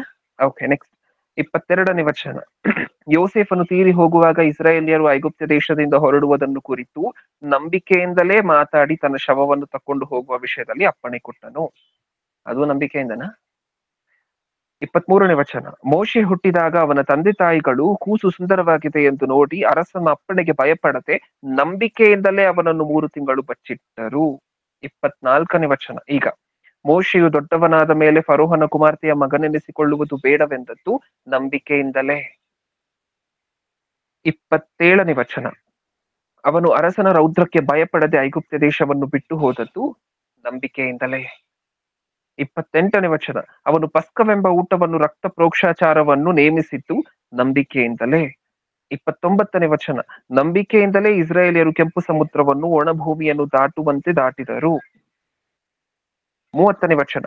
ನಂಬಿಕೆಯಿಂದಲೇ ಅವರು 7 ದಿವಸಗಳ ತನಕ ಎರಿಕೋ ಪಟ್ಟಣದ ಗೋಡೆಗಳನ್ನು ಸುತ್ತಿದ ಮೇಲೆ ಅವು ಬಿದ್ದವು. ಈಗ 31ನೇ ವಚನ. ನಂಬಿಕೆಯಿಂದಲೇ ರಾಹಾಬಳೆಂಬ ಸೂಳೆಯು ಗೂಢಚಾರರನ್ನು ಸಮಾಧಾನವಾಗಿ ಸೇರಿಸಿಕೊಂಡು. ಮತ್ತೆ ನಂಬಿಕೆ ಅನ್ನುವಂಥ ಪದ ಸಿಗ್ತಾ? ಓಕೆ. 33ನೇ ವಚನ. ನಂಬಿಕೆಯ ಮೂಲಕ ಅವರ ರಾಜ್ಯಗಳನ್ನು ಸ್ವಾಧೀನಪಡಿಸಿಕೊಂಡರು. 39ನೇ ವಚನ. ನಂಬಿಕೆಯ ಮೂಲಕ ಒಳ್ಳೆ ಹೆಸರನ್ನು ಸಂಪಾದಿಸಿಕೊಂಡಿದ್ದರು. ಏನರ್ಥ ಆಯ್ತು ನಮ್ಗೆ ಇದರಿಂದ? ಇವಾಗ ನಾವು ಓದಂತಹ ವಾಕ್ಯ ಭಾಗದಿಂದ ನಾವು ಓದಿರುವಂತಹದಷ್ಟು ಸಹ ನೀವು ಫಾಲೋ ಮಾಡಿದ್ದೀರಾ ಅಂತ ಹೇಳಿ ನಾನು ನಂಬ್ತಿದ್ದೀನಿ. ಓಕೆ, ಏನರ್ಥ ಆಯ್ತು ನಾವು ಈಗ ತಾನೇ ಓದಂತಹ ವಾಕ್ಯ ಭಾಗದಿಂದ? ನಂಬಿಕೆ ಅನ್ನುವುದಕ್ಕಿರುವಂತಹ ಪ್ರಾಧಾನ್ಯತೆ ನಮ್ಗೆ ಅರ್ಥ ಆಯ್ತಾ? ಪ್ರಾಮುಖ್ಯತೆ ನಮ್ಗೆ ಅರ್ಥ ಆಯ್ತಾ? ಹ? ಎಷ್ಟು ನಂಬಿಕೆ ಅನ್ನುವಂತಹದ್ದು ಎಷ್ಟು ಇಂಪಾರ್ಟೆಂಟ್ ಆಗಿದ್ರೆ ದೇವರು ಅಷ್ಟೊಂದು ಸರಿಯ ಪದವನ್ನ ಮತ್ತೆ ಮತ್ತೆ ಮತ್ತೆ ಮತ್ತೆ ರಿಪೀಟ್ ಮಾಡ್ತಾರೆ, ನೀವು ಹೇಳಿ. ಹೌದಾ? ದೇವರೇ ಅದನ್ನ ಮತ್ತೆ ಮತ್ತೆ ಮತ್ತೆ ರಿಪೀಟ್ ಮಾಡ್ತಿದಾರೆ ಅಂದ್ರೆ ಅದಿಲ್ಲ ಅಂತ ಹೇಳಿದ್ರೆ ಪರಲೋಕದ ಬಾಗಿಲನ್ನು ಮುಟ್ಲಿಕ್ಕಾಗತ್ತ ನಮ್ ಕೈಯಲ್ಲಿ? ಹ್ಮ್ ಒಂದ್ ವೇಳೆ ನಂಬಿಕೆ ಅನ್ನುವಂತಹದ್ದು ನಮ್ಮಲ್ಲಿ ಇಲ್ಲ ಅಂತ ಹೇಳಿದ್ರೆ, ಸಂಪೂರ್ಣ ವಿಶ್ವಾಸ ಅನ್ನುವಂತಹದ್ದು ನಮ್ಮಲ್ಲಿ ಇಲ್ಲ ಅಂತ ಹೇಳಿದ್ರೆ, ಪರಲೋಕದ ಬಾಗಿಲನ್ನ ಟಚ್ ಮಾಡ್ಲಿಕ್ಕಾದ್ರೂ ಬಿಡ್ತಾರ ದೇವ್ರು? ಇಷ್ಟೊಂದು ಒತ್ತು ಕೊಟ್ಟು ಇಷ್ಟೊಂದು ಇಂಪಾರ್ಟೆಂಟ್ ಅಂತ ಹೇಳಿ ನಂಬಿಕೆ ಅನ್ನುವಂತಹ ಪದವನ್ನ ಬರ್ಸಿದ್ದಾರೆ. ಅದಿಲ್ಲದೆ ಇರುವಂತಹದ್ದು ಎಷ್ಟು ದೊಡ್ಡ ಪಾಪ ಅಂತ ಹೇಳಿ ನೀವು ಯೋಚನೆ ಮಾಡಿ ನೋಡಿ. ಹೌದಾ? ಇನ್ ಎಷ್ಟು ದೊಡ್ಡ ಪಾಪ ಆಗಿರತ್ತದು. ಇಷ್ಟು ಸಾರಿ ಬರ್ಸದ್ಮೇಲೂ ನಂಬಿಕೆ ಇಂಪಾರ್ಟೆನ್ಸ್ ಅನ್ನ ಇಷ್ಟು ಸಾರಿ ಒತ್ತು ಕೊಟ್ಟು ದೇವರು ಹೇಳಿದ ನಂತರವೂ ನಂಬಿಕೆ ಅನ್ನುವಂತಹದನ್ನ ನಾವು ಕಳ್ಕೊಳ್ತಿದೀವೋ ಅಥವಾ ನಂಬಿಕೆ ಅನ್ನುವಂತಹದ್ರಲ್ಲಿ ಕುಗ್ಗೋಗ್ತಿದೀವೋ ಅಥವಾ ಅಷ್ಟರ ಮಟ್ಟಿಗೆ ನಂಬುತ್ತಿಲ್ವೋ ದೇವರನ್ನ? ಚರ್ಚ್ ಬಂದ್ರೆ ಎಷ್ಟು ಪರಲೋಕ ಕೊಡ್ತಾರ ದೇವ್ರು ಸಂಡೆ ಸಂಡೆ? ದಶಮಾಂಶ ಕೊಟ್ಟಿದ ತಕ್ಷಣ ದೇವ್ರು ಪರಲೋಕ ಕೊಡ್ತಾರ ಸಂಡೆ ಸಂಡೆ? ನಾವ್ ಯಾರನ್ನು ಕೊಲೆ ಮಾಡಿಲ್ಲ ಪ್ರಭು ನಾನು ಪರಲೋಕ ಕೊಡು ಅಂದ್ರೆ ಕೊಡ್ತಾರ? ಇದೆಲ್ಲ ಎಲ್ಲಿ? ಇದೆಲ್ಲ ಟಾಪ್ ಮೋಸ್ಟ್ ಗುಣಗಳಲ್ವಾ? ನಾನು ಕಳೆದ ವಾರ ಹೇಳಿದ್ದೀನಿ, ನಾವು ಈ ವಿಚಾರದಲ್ಲಿ ಕರೆಕ್ಟ್ ಆಗಿದ್ರೆ ಸಾಕು, ಉಳಿದಂತಹ ಚಿಕ್ಕ ಚಿಕ್ಕ ವಿಚಾರದಲ್ಲೆಲ್ಲ ಆಟೋಮ್ಯಾಟಿಕ್ ಆಗಿ ಲೈನ್ ಬರ್ತೇವೆ. ಹೌದಾ? ನಂಬಿಕೆ ಅನ್ನುವಂತಹದ್ದು ನಿಮ್ಮಲ್ಲಿ ಇದ್ರೆ ಸಾಕು, ನೀವು ಆಟೋಮ್ಯಾಟಿಕ್ ಚರ್ಚ್ ಹೋಗ್ತೀರಾ Sunday Sunday. Sunday Sunday church ಹೋದ್ರೆ ಇದು ಉಲ್ಟಾ ಆಗೋದಿಲ್ಲ ಪ್ರಿಯರೇ. ನಂಬಿಕೆ ನಿಮ್ಮಲ್ಲಿದ್ರೆ ನೀವು ಮಿಸ್ ಮಾಡದೆ ಚರ್ಚ್ ಹೋಗ್ತೀರಾ. ನಂಬಿಕೆ ನಿಮ್ಮಲ್ಲಿದ್ರೆ ನೀವು ಮಿಸ್ ಮಾಡದೆ ಗೂಗಲ್ ಮೀಟ್ ಅಟೆಂಡ್ ಆಗ್ತೀರಾ. ಹೌದಾ? ನಂಬಿಕೆ ಇಲ್ಲ ಅಂತ ಅನ್ಕೊಳ್ಳಿ, ನಾವು ಚರ್ಚ್ ಬಂದ್ರೂ ಸಹ ಅದು ಬರದಂತೇನೆ. ನಾವು ಗೂಗಲ್ ಮೀಟ್ ಅಟೆಂಡ್ ಆದ್ರೂ ಸಹ ಅದು ಆಗದಂತೇನೆ. ಹೌದಾ? ಒಂದಿನ ಅಟೆಂಡ್ ಆಗ್ತೀವಿ, ಇನ್ನೊಂದಿನ ಮಿಸ್ ಮಾಡ್ತೀವಿ. ಅಟೆಂಡೆನ್ಸ್ ಹಾಕ್ಲಿಕ್ಕೋಸ್ಕರ ಅಟೆಂಡ್ ಆಗ್ತೇವೆ, ನಿಜ ಅಲ್ವಾ? ನಂಬಿಕೆ ಅನ್ನುವಂತಹದ್ದು ಒಂದಿದ್ರೆ ಸಾಕು, ಉಳಿದಂತಹ ಎಲ್ಲಾ ವಿಚಾರಗಳು ಆಟೋಮ್ಯಾಟಿಕ್ ಆಗಿ ಫಾಲೋ ಆಗುತ್ತೆ. ನಾವು ಕಳೆದ ವಾರ ನೋಡಿದೀವಿ, ದೇವರನ್ನ ನೀವು ಪ್ರೀತಿ ಮಾಡಿದ್ರೆ ಸಾಕು, ಉಳಿದಂತಹ ವಿಚಾರಗಳು ಫಾಲೋ ಆಗ್ತೀವಿ. ಅದು ಕಳೆದ ವಾರ ನೋಡಿದಂತಹ. ಈ ವಾರ ನೋಡ್ತಿರುವಂತಹ ಪಾಯಿಂಟ್ ಗಳಲ್ಲಿ ಪ್ರಪ್ರಥಮವಾಗಿರುವಂತಹ ಪಾಯಿಂಟ್ ಏನು? ನಂಬಿಕೆ ಅನ್ನುವಂತಹದ್ದು ಒಂದಿದ್ರೆ ಸಾಕು, ಉಳಿದಂತಹ ವಿಚಾರಗಳೆಲ್ಲ ಆಟೋಮ್ಯಾಟಿಕ್ ಆಗಿ ಲೈನಿಗೆ ಬರುತ್ತೆ. ಹೌದಾ? ಇವಾಗ ನೀವ್ ಹೇಳಿ, ನಂಬಿಕೆ ಇಲ್ಲದೆ ಇರುವಂತಹ ನಿಜವಾಗ್ಲೂ ಪಾಪನ? ಅದಕ್ಕೆ ದೇವ್ರು ಈ ಮುಂಚೆ ನಾವು ಓದಂತಹ ವಚನ ಯಾವುದು, ರೋಮಾಪುರದವರಿಗೆ ಬರೆದ ಪತ್ರಿಕೆ 14:23 ಸ್ಟ್ರೈಟ್ ಫಾರ್ವರ್ಡ್ ಆಗಿ ಸ್ಪಷ್ಟವಾಗಿ ಬರ್ಸಿದ್ದಾರೆ. ನಂಬಿಕೆಯ ಆಧಾರವು ಯಾವುದಕ್ಕಿರೋದಿಲ್ವೋ ಅದು ಪಾಪ, ಅದು ಪಾಪ. ಇನ್ ಮುಂದೆ ಯಾವತ್ತಾದ್ರೂ ನಾವು ವಿಶ್ವಾಸದಲ್ಲಿ ಕುಗ್ಗಿದ್ರೆ ಅಥವಾ ನಂಬಿಕೆಯಲ್ಲಿ ಕುಗ್ಗಿದ್ರೆ, ದೇವ್ರು ನಿಜವಾನ ಇದೆಲ್ಲ ನಿಜಾನ, ಇದೆಲ್ಲ ಸತ್ಯವಾಗ್ಲೂ ನಡೆಯುತ್ತಾ ಅನ್ನುವಂತಹ ಡೌಟ್ಗಳು ಯಾವತ್ತಾದ್ರೂ ವ್ಯಕ್ತ ಆದ್ರೆ ಇಮಿಡಿಯೇಟ್ ಆಗಿ ನಮ್ಮನ್ನ ನಾವು ಸರಿಪಡಿಸ್ಕೋಬೇಕು. ಇಲ್ಲ ಅಂತ ಹೇಳಿದ್ರೆ ಆ ನಂಬಿಕೆ ಇಲ್ಲದೆ ಇರುವಂತಹ ಅವಿಶ್ವಾಸಿಗಳ ಸ್ಟೇಟಸ್ ಹೊರಟೋಗ್ತಿವೇನೋ ನಾವು, ಆ ಸ್ಟೇಟ್ಗೆ ಹೊರಟೋಗ್ತಿವೇನೋ ನಾವು. ಹೌದಾ? ಓಕೆ, ಇದನ್ನ ಗಮನ ಇಟ್ಟು ನೀವೆಲ್ಲ ಆಲಿಸಿದ್ದೀರಾ ಅಂತ ಹೇಳಿ ನಾನು ನಂಬ್ತಿದ್ದೀನಿ. ಪ್ರಪ್ರಥಮವಾಗಿರುವಂತಹ ಪಾಯಿಂಟ್ ಅನ್ನ ಫಸ್ಟ್ ಏನ್ ಮಾತಾಡ್ಕೊಂಡ್ವಿ ಇವತ್ತು ನಾವು? ನಂಬಿಕೆ ಇಲ್ಲದೆ ಇರುವಂತಹದ್ದು ಪಾಪ. ಓಕೆ, ಈಗ ಸೆಕೆಂಡ್ ಪಾಯಿಂಟ್ ನ ಬಗ್ಗೆ ಮಾತಾಡ್ಕೊಳ್ಳೋಣ. ಯಾಕೋಬನ ಪತ್ರಿಕೆ 4ನೇ ಅಧ್ಯಾಯ 17ನೇ ವಚನವನ್ನು ಓದೋಣ. ಹೀಗಿರುವುದರಿಂದ ಒಳ್ಳೆಯದನ್ನು ಮಾಡಬೇಕೆಂದು ತಿಳಿದು ಅದನ್ನು ಮಾಡದೇ ಇರುವವನು ಪಾಪಕ್ಕೊಳಗಾಗಿದ್ದಾನೆ. ಸೆಕೆಂಡ್ ಪಾಯಿಂಟ್ ಅಲ್ಲಿ ಪಾಪ ಅಂದ್ರೆ ಏನು? ಫಸ್ಟ್ ಪಾಯಿಂಟ್ ಅಲ್ಲಿ ನಂಬಿಕೆ ಇಲ್ಲದೆ ಇರುವಂತಹದ್ದು ಪಾಪ. ಇವಾಗ ನಾವು ನೋಡ್ತಿರುವಂತಹ ಸೆಕೆಂಡ್ ಪಾಯಿಂಟ್ ಅಲ್ಲಿ ಪಾಪ ಅಂದ್ರೆ ಏನು? ಹೀಗಿರುವುದರಿಂದ ಒಳ್ಳೆಯದನ್ನು ಮಾಡಬೇಕೆಂದು ತಿಳಿದು ಅದನ್ನು ಮಾಡದೇ ಇರುವವನು ಪಾಪಕ್ಕೊಳಗಾಗಿದ್ದಾನೆ. ಒಳ್ಳೆಯದನ್ನ ಮಾಡಬೇಕೆಂದು ತಿಳಿದು ಅದನ್ನ ಮಾಡದೇ ಇರುವಂತವನು ಪಾಪಕ್ಕೊಳಗಾಗಿದ್ದಾನೆ, ಅಂದ್ರೆ ಪಾಪಿ. ಸೆಕೆಂಡ್ ಪಾಯಿಂಟ್ ಅಲ್ಲಿ ಪಾಪ ಅಂದ್ರೆ ಏನು? ಇವಾಗ ನಾವು ಓದಂತಹ ರೆಫರೆನ್ಸ್ ನ ಪ್ರಕಾರ ಒಳ್ಳೆಯದು ನಮಗ್ ಗೊತ್ತಿದ್ರೂ ಸಹ ಅದನ್ನ ಮಾಡದೇ ಇರುವಂತಹದ್ದು ಪಾಪ, ತಪ್ಪು. ನಮ್ಗೆ ಅರ್ಥ ಆಗುವಂತಹ ಭಾಷೆಯಲ್ಲಿ ಹೇಳ್ಬೇಕಾದ್ರೆ, ಒಳ್ಳೆಯದು ನಮಗ್ ಗೊತ್ತಿದ್ದು ಅದನ್ನ ಹೇಳದೇ ಇರುವಂತಹದ್ದು ಅಥವಾ ಮಾಡದೇ ಇರುವಂತಹದ್ದು ಪಾಪನ? ಪಾಪನೇ. ನೀವ್ ಯೋಚನೆ ಮಾಡಿ ನೋಡಿ, ಈ ತರ ಪಾಪಗಳು ನಮ್ಮಲ್ಲಿ ಏನಾದ್ರು ಇದೆಯಾ? ಹ್ಮ್ ಒಳ್ಳೆಯದು ನಮಗ್ ಗೊತ್ತಿದ್ರೂ ಸಹ ಅದನ್ನ ಮಾಡದೇ ಇರುವಂತಹದ್ದು ಪಾಪ ಅಂತೆ. ಆ ತರ ಕ್ರಿಯೆಗಳು ನಮ್ಮಲ್ಲಿ ಏನಾದ್ರು ಇದೆಯಾ? ಒಳ್ಳೇದೇನು ಅಂತ ನಮಗ್ ಗೊತ್ತು, ಆದ್ರೂ ನಾವು ಮಾಡ್ತಿಲ್ವಂತೆ. ನೀವ್ ಯೋಚನೆ ಮಾಡಿ ನೋಡಿ, ಆ ತರ ಪಾಪಗಳೇನಾದ್ರೂ ನಮ್ಮ ಜೀವನದಲ್ಲಿ ಸಿಕ್ಕುತ್ತಾ? ಓಕೆ, ಇವಾಗ ನೀವು ಒಂದು ಸಂದೇಶವನ್ನ ಕೇಳ್ತಿದ್ದೀರಾ ಪ್ರಿಯರೇ. ನೀವೊಂದು ಸಂದೇಶವನ್ನ ಕೇಳ್ತಿರ್ಬೇಕಾದ್ರೆ, ನೀವೊಂದು ಮೆಸೇಜ್ ಅನ್ನ ಕೇಳ್ಬೇಕಾದ್ರೆ, ಅಥವಾ ನೀವ್ ಇಷ್ಟು ದಿನ ಏನ್ ಸುವಾರ್ತೆಯನ್ನ ಕೇಳಿದಿರೋ, ಈ ಸುವಾರ್ತೆಯನ್ನ ನಾವ್ ಏನಕ್ಕೋಸ್ಕರ ಕೇಳ್ತಿದೀವಿ? ದೇವರು ಸತ್ಯವೇದದಲ್ಲಿ ಏನಂತ ಹೇಳಿದ್ದಾರೆ ನಮ್ಗೆ? ನಾವು ಸುವಾರ್ತೆಯನ್ನು ಕೇಳಿದ ನಂತರ ಇದನ್ನ ಇನ್ನೊಬ್ಬರಿಗೆ ಹೇಳಬೇಕು, ತಲುಪಿಸಬೇಕು. ಇದೇ ಅಲ್ವಾ ಸತ್ಯವೇದದ ಸಾರಾಂಶ? ನಿಮಗೆ ದೇವರು ಸುವಾರ್ತೆಯನ್ನು ತಿಳಿಸ್ಕೊಟ್ಟಿದ್ದಾರೆ ಇನ್ನೊಬ್ಬರ ಮೂಲಕ, ನಿಮಗೆ ದೇವರು ತಿಳಿಸ್ಕೊಟ್ಟಿರುವಂತ ಈ ಸುವಾರ್ತೆಯನ್ನ ನೀವು ಇನ್ನೊಬ್ಬರಿಗೆ ಹೇಳ್ಬೇಕು. ಹೌದಾ? ಈಗ ಒಳ್ಳೇದು ಯಾವುದು? ನೀವು ಕೇಳಿದಂತಹ ಸುವಾರ್ತೆಯನ್ನ ಇನ್ನೊಬ್ಬರಿಗೆ ಹೇಳುವಂತಹದ್ದು ಒಳ್ಳೆಯದು. ಅರ್ಥ ಆಯ್ತಾ ನಮಗೆ? ಎಕ್ಸಾಂಪಲ್ಗೋಸ್ಕರ ಇದನ್ನ ತಗೊಂಡಿದ್ದೀವಿ. ನೀವು ಕೇಳಿರುವಂತಹ ಸುವಾರ್ತೆಯನ್ನು, ನೀವು ಕೇಳಿರುವಂತಹ ಮೆಸೇಜ್ ಅನ್ನ ಇನ್ನೊಬ್ಬರಿಗೆ ನೀವು ಹೇಳುವಂತಹದ್ದು ಒಳ್ಳೆಯದು. ಅದು ಒಳ್ಳೇದಾ? ಓಕೆ. ಈಗ ಇವಾಗ ತಾನೇ ನಾವು ಓದಂತಹ ವಚನ ಏನ್ ಹೇಳ್ತಿದೆ? ಒಳ್ಳೇದೇನು ಅಂತ ಹೇಳಿ ಗೊತ್ತಿದ್ದು ಅದನ್ನ ಮಾಡದೇ ಇರುವಂತಹದ್ದು ಪಾಪ. ಇವಾಗ ಒಳ್ಳೇದೇನು ಅಂತ ಗೊತ್ತು ನಿಮಗೆ, ನೀವು ಕೇಳಿರುವಂತಹ ಮೆಸೇಜ್ ಅನ್ನ ಇನ್ನೊಬ್ಬರಿಗೆ ಹೇಳ್ಬೇಕು, ಇದು ಒಳ್ಳೇದು. ನೀವು ಹೇಳಿಲ್ಲ ಅಂತ ಅನ್ಕೊಳ್ಳಿ ಅದನ್ನ ಇನ್ನೊಬ್ಬರಿಗೆ. ಇನ್ನೊಬ್ಬರಿಗೆ ತಲುಪಿಸುವಂತಹ ಹಂಬಲ ನಿಮ್ಮಲ್ಲಿಲ್ಲ ಅಂತ ಅನ್ಕೊಳ್ಳಿ, ಅದೇನು? ಪಾಪ. ಹೌದಾ? ಅದೇ ಈಗ ನಾವು ಓದಂತಹ ವಚನದ ಅರ್ಥ. ಒಳ್ಳೇದೇನು ಅಂತ ಹೇಳಿ ನಿಮಗೆ ಗೊತ್ತಿದ್ದು ಅದನ್ನ ಮಾಡದೇ ಇರುವಂತಹದ್ದು ಪಾಪ. ಇನ್ನೊಂದು ಎಕ್ಸಾಂಪಲ್ ಕೊಡ್ಬೇಕು ಅಂತ ಹೇಳಿದ್ರೆ, ನಾವು ಪ್ರತಿದಿನ ಸಂದೇಶವನ್ನ ಕೇಳ್ತಿದೀವಿ. ಬೇಡ, ನಾವು ಕಳೆದ ವಾರ ಒಂದು ಸಂದೇಶವನ್ನ ಕೇಳಿದೀವಿ ಈಗಾಗ್ಲೇ. ಪಾಪ ಅಂದ್ರೆ ಏನು ಮೊದಲನೇ ಭಾಗವನ್ನ ಕೇಳಿದೀವಲ್ವಾ? ಓಕೆ. ಆ ಸಂದೇಶದಲ್ಲಿ ನಾವ್ ಏನ್ ಮಾತಾಡ್ಕೊಂಡ್ವಿ? ದೇವರು ಪ್ರತಿ ರಾತ್ರಿಯೂ ಸಹ ಬಂದು ನಮ್ಮ ಹೃದಯದಲ್ಲಿ ಏನ್ ಆಲೋಚನೆ ಓಡ್ತು ಅವತ್ತು ಪೂರ್ತಿ ಅಂತ ಹೇಳಿ ನೋಡ್ತಾರೆ. ಹ್ಮ್. ದೇವರ ಆಸೆ ಏನು?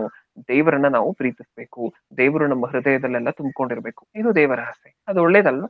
ಅದು ಒಳ್ಳೇದು. ನಾವು ಕಳೆದ ವಾರ ಆಲೋಚನೆ ಮಾಡಿರುವಂತಹ ಸಂದೇಶದ ಪ್ರಕಾರ ಅದು ಒಳ್ಳೇದು. ನಾವು ದೇವರನ್ನ ಮನಸ್ಸಾರೆ ಪ್ರೀತಿಸ್ಬೇಕು, ಅದು ಒಳ್ಳೇದು. ಇವಾಗ ಅದು ನಮಗೆ ಗೊತ್ತು, ಅದು ಒಳ್ಳೇದು ಅಂತ ಹೇಳಿ ಗೊತ್ತು, ಅದನ್ನ ನಮ್ಮ ಜೀವನದಲ್ಲಿ ಅಳವಡಿಸ್ಕೊಳ್ತಿಲ್ಲ ಅಂತ ಅನ್ಕೊಳ್ಳಿ. ನಾವ್ ಕೇಳಿರುವಂತಹ ಮೆಸೇಜ್ ಅನ್ನ ನಮ್ಮ ಜೀವನದಲ್ಲಿ ಅಳವಡಿಸ್ಕೊಳ್ತಿಲ್ಲ ಅಂತ ಅನ್ಕೊಳ್ಳಿ. ಅದೇನಂತೆ ದೇವರ ದೃಷ್ಟಿಯಲ್ಲಿ ಪಾಪ. ಯಾಕಂದ್ರೆ ಒಳ್ಳೇದೇನು ಅಂತ ಹೇಳಿ ನಮ್ಗೆ ಗೊತ್ತಾಗ್ತದೆ, ಒಳ್ಳೇದೇನು ಅಂತ ಹೇಳಿ ಪ್ರತಿದಿನ ನಾವು ಕೇಳ್ತಿದೀವಿ. ಹೌದಾ? ಪ್ರಸಂಗಗಳನ್ನ ಕೇಳ್ತಿದೀವಿ. ಪ್ರಸಂಗಿಕರು ಬಂದು ದೇವರು ಹೇಳಿರುವಂತಹ ಮಾತುಗಳನ್ನ ಸತ್ಯವೇದದಲ್ಲಿ ತೆಗೆದು ಒಳ್ಳೇದೇನು ಅಂತ ಹೇಳಿ ನಿಮಗ್ ತೋರಿಸ್ತಿದ್ದಾರೆ. ನಿಮಗ್ ದೇವ್ರು ಏನ್ ಒಳ್ಳೇದ್ ತೋರಿಸ್ತಿದಾರೋ ಅದನ್ನ ನೀವ್ ಮಾಡದೇ ಇದ್ರೆ, ಅಂದ್ರೆ ನಿಮ್ಮ ಜೀವನದಲ್ಲಿ ಕೇಳಿರುವಂತ ಸಬ್ಜೆಕ್ಟ್ ಅನ್ನ ಅಳವಡಿಸ್ಕೊಳ್ಳದೆ ಹೋದ್ರೆ ಅದು ಪಾಪ. ಹೌದಾ?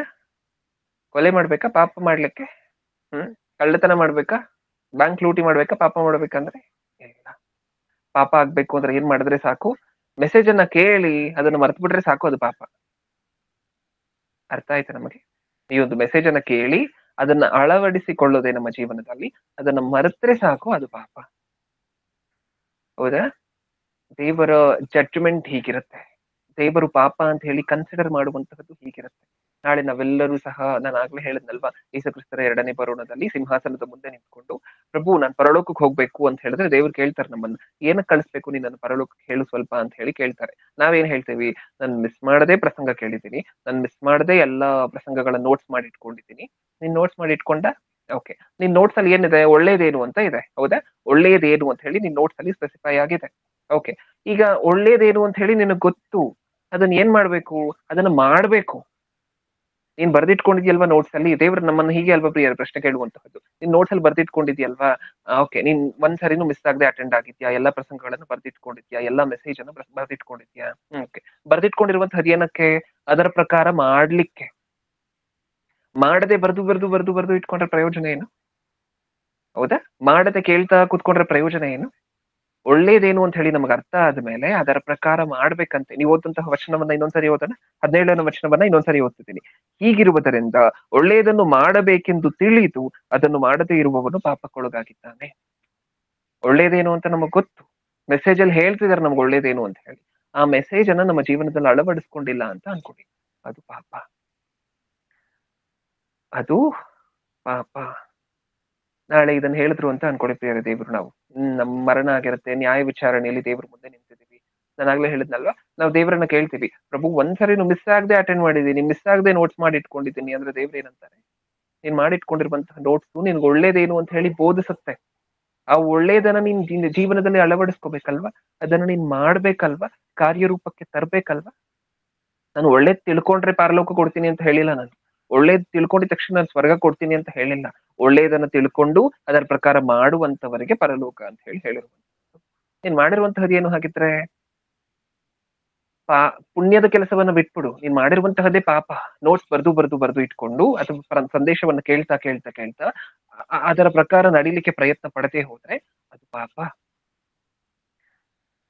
ಇಷ್ಟೊಂದು ಕಂಡೀಷನ್ ಆಗಿದ್ಯಾ? ಹ್ಮ್. ದೇವರ ಲಾ, ದೇವರ ಕಾನೂನು ಇಷ್ಟೊಂದು ಕಂಡೀಷನಲ್ ಆಗಿದ್ಯಾ? ಹೌದು. ಇನ್ನು ಯಾವ್ದ್ಯಾವ್ದನ್ನ ಇದರ ಕೆಳಗಡೆ ತಗೊಂಡ್ ಬರ್ಬೋದು? ಇನ್ನೂ ಒಂದು ಎಕ್ಸಾಂಪಲ್ ಕೊಡ್ಬೋದು. ಇದನ್ನ ಒಂದೇ ತರ ಇಂಟರ್ಪ್ರಿಟ್ ಮಾಡಬಾರ್ದು. ಈಗ ಓದಂತಹ ವಚನವನ್ನ ಒಂದೇ ತರ ಇಂಟರ್ಪ್ರಿಟ್ ಮಾಡಬಾರ್ದು. ಇನ್ನು ಬ್ರಾಡರ್ ಇಂಟರ್ಪ್ರಿಟೇಷನ್ ಅನ್ನು ನಾನು ತಗೊಂಡಾಗ ಇನ್ನೂ ಯಾವ ತರ ಇಂಟರ್ಪ್ರಿಟ್ ಮಾಡ್ಬೋದು? ಹ್ಮ್. ನಿಮಗೆ ಗೊತ್ತಿರುವಂತಹ ಸಹೋದರ ಇದ್ದಾರೆ ಅಂತ ಅನ್ಕೊಳ್ಳಿ. ಓಕೆ, ಅಥವಾ ನಿಮ್ಮ ಸ್ನೇಹಿತ ಯಾರಾದ್ರೂ ಇದ್ದಾರೆ ಅಂತ ಅನ್ಕೊಳ್ಳಿ. ಈಗ ಅವ್ರು ಮಾಡ್ತಿರುವಂತಹ ತಪ್ಪು ಅಂತ ಹೇಳಿ ನಿಮ್ಗೆ ಗೊತ್ತಾಗಿರುತ್ತೆ. ಅವ್ರು ಮಾಡ್ತಿರುವಂತಹದ್ದು ತಪ್ಪು ಅಂತ ನಿಮ್ಗೆ ಗೊತ್ತಾಗಿರುತ್ತೆ. ಬೇಡ, ನೀವು ಉದ್ಯೋಗಕ್ಕೆ ನೀವು ಒಂದು ಫ್ಯಾಕ್ಟ್ರಿ ಕೆಲಸಕ್ಕೆ ಹೋಗ್ತಿದ್ದೀರಾ ಅಂತ ಅನ್ಕೊಳ್ಳಿ ಪ್ರಿಯ. ಓಕೆ, ನೀವು ಉದ್ಯೋಗಕ್ಕೆ ಹೋಗುವಂತಹ ಜಾಗದಲ್ಲಿ ನಿಮ್ಮ ಸಹೋದ್ಯೋಗಿ ಒಬ್ಬರು ಪ್ರತಿದಿನ ಬಾಸ್ಗೆ ಮೋಸ ಮಾಡ್ತಿದ್ದಾರೆ, ಅಥವಾ ಪ್ರತಿದಿನ ನೀವು ಕೆಲಸ ಮಾಡ್ತಿರುವಂತ ಕಂಪನಿಗೆ ಮೋಸ ಮಾಡ್ತಿದ್ದಾರೆ. ಈಗ ಅವ್ರ ಫ್ರೆಂಡ್ ನೀವು, ಅವ್ರು ಮೋಸ ಮಾಡ್ತಿದ್ದಾರೆ ಕಂಪನಿಗೆ ಪ್ರತಿದಿನ ಅಂತ ಹೇಳಿ ನಿಮಗೆ ಗೊತ್ತಾಗುತ್ತೆ. ನೀವೇನ್ ಮಾಡ್ಬೇಕು? ಆ ಮೋಸ ಮಾಡ್ತಿರುವಂತಹ ವ್ಯಕ್ತಿಗೆ, ನಿಮ್ಮ ಫ್ರೆಂಡ್ ಏನಿದಾರಲ್ವಾ, ಅವ್ರನ್ನ ಕರೆದು ಏನ್ ಹೇಳ್ಬೇಕು ಗೊತ್ತಾ? ನೀವು ಏನ್ ಹೇಳ್ಬೇಕು? ನೀವ್ ಮಾಡ್ತಿರುವಂತಹದ್ದು ತಪ್ಪು, ಇದು ದೇವರಿಗೆ ವಿರುದ್ಧವಾಗಿರುವಂತ ಕ್ರಿಯೆ. ನೀನ್ ಇವತ್ತಲ್ಲ ಅಂತ ಹೇಳಿದ್ರೆ ನಾಳೆ ಸಿಕ್ಕಾಕೊಳ್ತೀಯಾ, ಸಿಕ್ಕಾಕೊಂಡ್ಮೇಲೆ ಜೈಲ್ ಪಾಲಾಗ್ತೀಯಾ, ಈ ತರ ಹೇಳ್ಬೇಕಾ? ಅವ್ರು ಮಾಡ್ತಿರುವಂತಹ ತಪ್ಪು ಅಂತ ಹೇಳಿ ಗುರುತಿಸ್ಬೇಕಾ? ಅವ್ರಿಗೆ ಅರ್ಥ ಆಗುವಂತೆ, ಅವ್ರ ಮನದಟ್ಟುವಂತೆ ಮತ್ತೆ ನೀವು ಅದನ್ನ ಹೇಳ್ಬೇಕಾ? ಹೇಳ್ಬೇಕು. ನೀವ್ ಅದನ್ನ ಬಿಟ್ಟು ಅವ್ರಿಗೆಲ್ ಬೇಜಾರಾಗತ್ತೋ, ನನ್ ಫ್ರೆಂಡ್ಶಿಪ್ ಎಲ್ಲಿ ಹಾಳಾಗತ್ತೋ, ಅಥವಾ ನಾನು ಹೇಳಿದ್ರೆ ಆ ವ್ಯಕ್ತಿ ನನ್ನ ಮೇಲೆ ಏನು ಸಿಟ್ಟು ಮಾಡ್ಕೊಂಡ್ಬಿಟ್ರೆ, ಅಥವಾ ನಾನು ಹೇಳಿದ್ರೆ ಆ ವ್ಯಕ್ತಿ ನನ್ನ ಹತ್ರ ಮಾತಾಡದೆ ಹೋದ್ರೆ ಅನ್ನುವಂತಹ ಅಸಂಪ್ಷನ್ ಇಟ್ಕೊಂಡು, ನಿಮ್ಗೆ ಗೊತ್ತಿರುವಂತಹ ಸತ್ಯ ಯಾವ್ದು? ನಿಮ್ಗೆ ಗೊತ್ತಿರುವಂತಹ ಸತ್ಯ, ಈ ತರ ಮಾಡಬಾರ್ದು, ಈ ತರ ಮೋಸ ಮಾಡಬಾರ್ದು, ಇದನ್ನ ಇನ್ನೊಬ್ರಿಗೆ ಹೇಳಿಲ್ಲ ಅಂತ ಅನ್ಕೊಳ್ಳಿ. ನಿಮ್ಮ ಸ್ನೇಹಿತನಿಗೆ ನೀವು ಹೇಳ್ತಿಲ್ಲ, ನಿಮಗ್ ಗೊತ್ತು ಅದು ತಪ್ಪು ಅಂತ ಹೇಳಿ, ಆ ವ್ಯಕ್ತಿ ಮಾಡ್ತಿರುವಂತಹ ತಪ್ಪು ಅಂತ ನಿಮಗ್ ಗೊತ್ತು, ಆದ್ರೂ ನೀವು ಹೇಳ್ತಿಲ್ಲ, ಅದನ್ನು ಮುಚ್ಚಿಟ್ಕೊಳ್ತಿದ್ದೀರಾ ಅನಿವಾರ್ಯ ಕಾರಣಗಳ ನಿಮಿತ್ತ. ನಿಮ್ಮ ಸಂಬಂಧ ಬಿದ್ದೋಗುತ್ತೆ ಅಂತನೋ, ನಿಮ್ಮ ಸ್ನೇಹ ಹೊರಟೋಗುತ್ತೆ ಅಂತನೋ ಮುಚ್ಚಿಟ್ಕೊಳ್ತಿದ್ದೀರಾ. ಇವಾಗ ಹೇಳಿ, ಅದೇನದು? ಪಾಪ. ಯಾಕಂದ್ರೆ ನಿಮ್ಗೊಂದು ಒಳ್ಳೇದೇನು ಅಂತ ಗೊತ್ತು, ಹೌದಾ? ನಿಮ್ಗೆ ಒಳ್ಳೇದೇನು ಅಂತ ಹೇಳಿ ನಿಮಗ್ ಗೊತ್ತು, ಮೋಸ ಮಾಡಬಾರ್ದು, ಅದು ಒಳ್ಳೇದು ಅಂತ ನಿಮಗ್ ಗೊತ್ತು. ಅದನ್ನ ನೀವು ಇನ್ನೊಬ್ರಿಗೆ ಹೇಳ್ತಿಲ್ಲ ಅಲ್ವಾ? ಕಣ್ಣು ಮುಂದೆ ಒಳ್ಳೆಯದನ್ನ ಮಾಡದೇ ಇರುವಂತವನಿಗೆ ಒಳ್ಳೆಯದನ್ನ ಮಾಡುವಂತ ನೀವು ಇನ್ನೊಬ್ರಿಗೆ ಹೇಳ್ತಿಲ್ಲ ಅಲ್ವಾ? ಕಾರಣಗಳ ನಿಮಿತ್ತ, ಕಾರಣಗಳು ಏನಾದ್ರೂ ಆಗಿರ್ಬೋದು. ನಾನು ಆಮೇಲೆ ಇದನ್ನ ಕೇಳಿದ ನಂತರ ಆಮೇಲೆ ಡೈರೆಕ್ಟ್ ಆಗಿ ಹೋಗಿ, ಇಲ್ಲ ನೀನ್ ಮಾಡ್ತಿರುವಂತಹ ತಪ್ಪು, ಕಿರ್ಚಾಡ್ಬೇಕು, ಕೂಗಾಡ್ಬೇಕು ಅಂತ ನಾನು ಹೇಳ್ತಿಲ್ಲ. ಹೇಳುವಂತಹ ರೀತಿಯಲ್ಲಿ ತಾನು ಮಾಡ್ತಿರುವಂತಹ ತಪ್ಪು ಅನ್ನುವಂತಹ ಅರಿವನ್ನ ತನಗೆ ಹುಟ್ಟಿಸ್ಬೇಕು. ಅಷ್ಟೇ ನಾವು ಮಾಡ್ಬೇಕಾಗಿರುವಂತಹ ಕೆಲಸ. ತಾನು ಮಾಡ್ತಿರುವಂತಹದ್ದು ತಪ್ಪು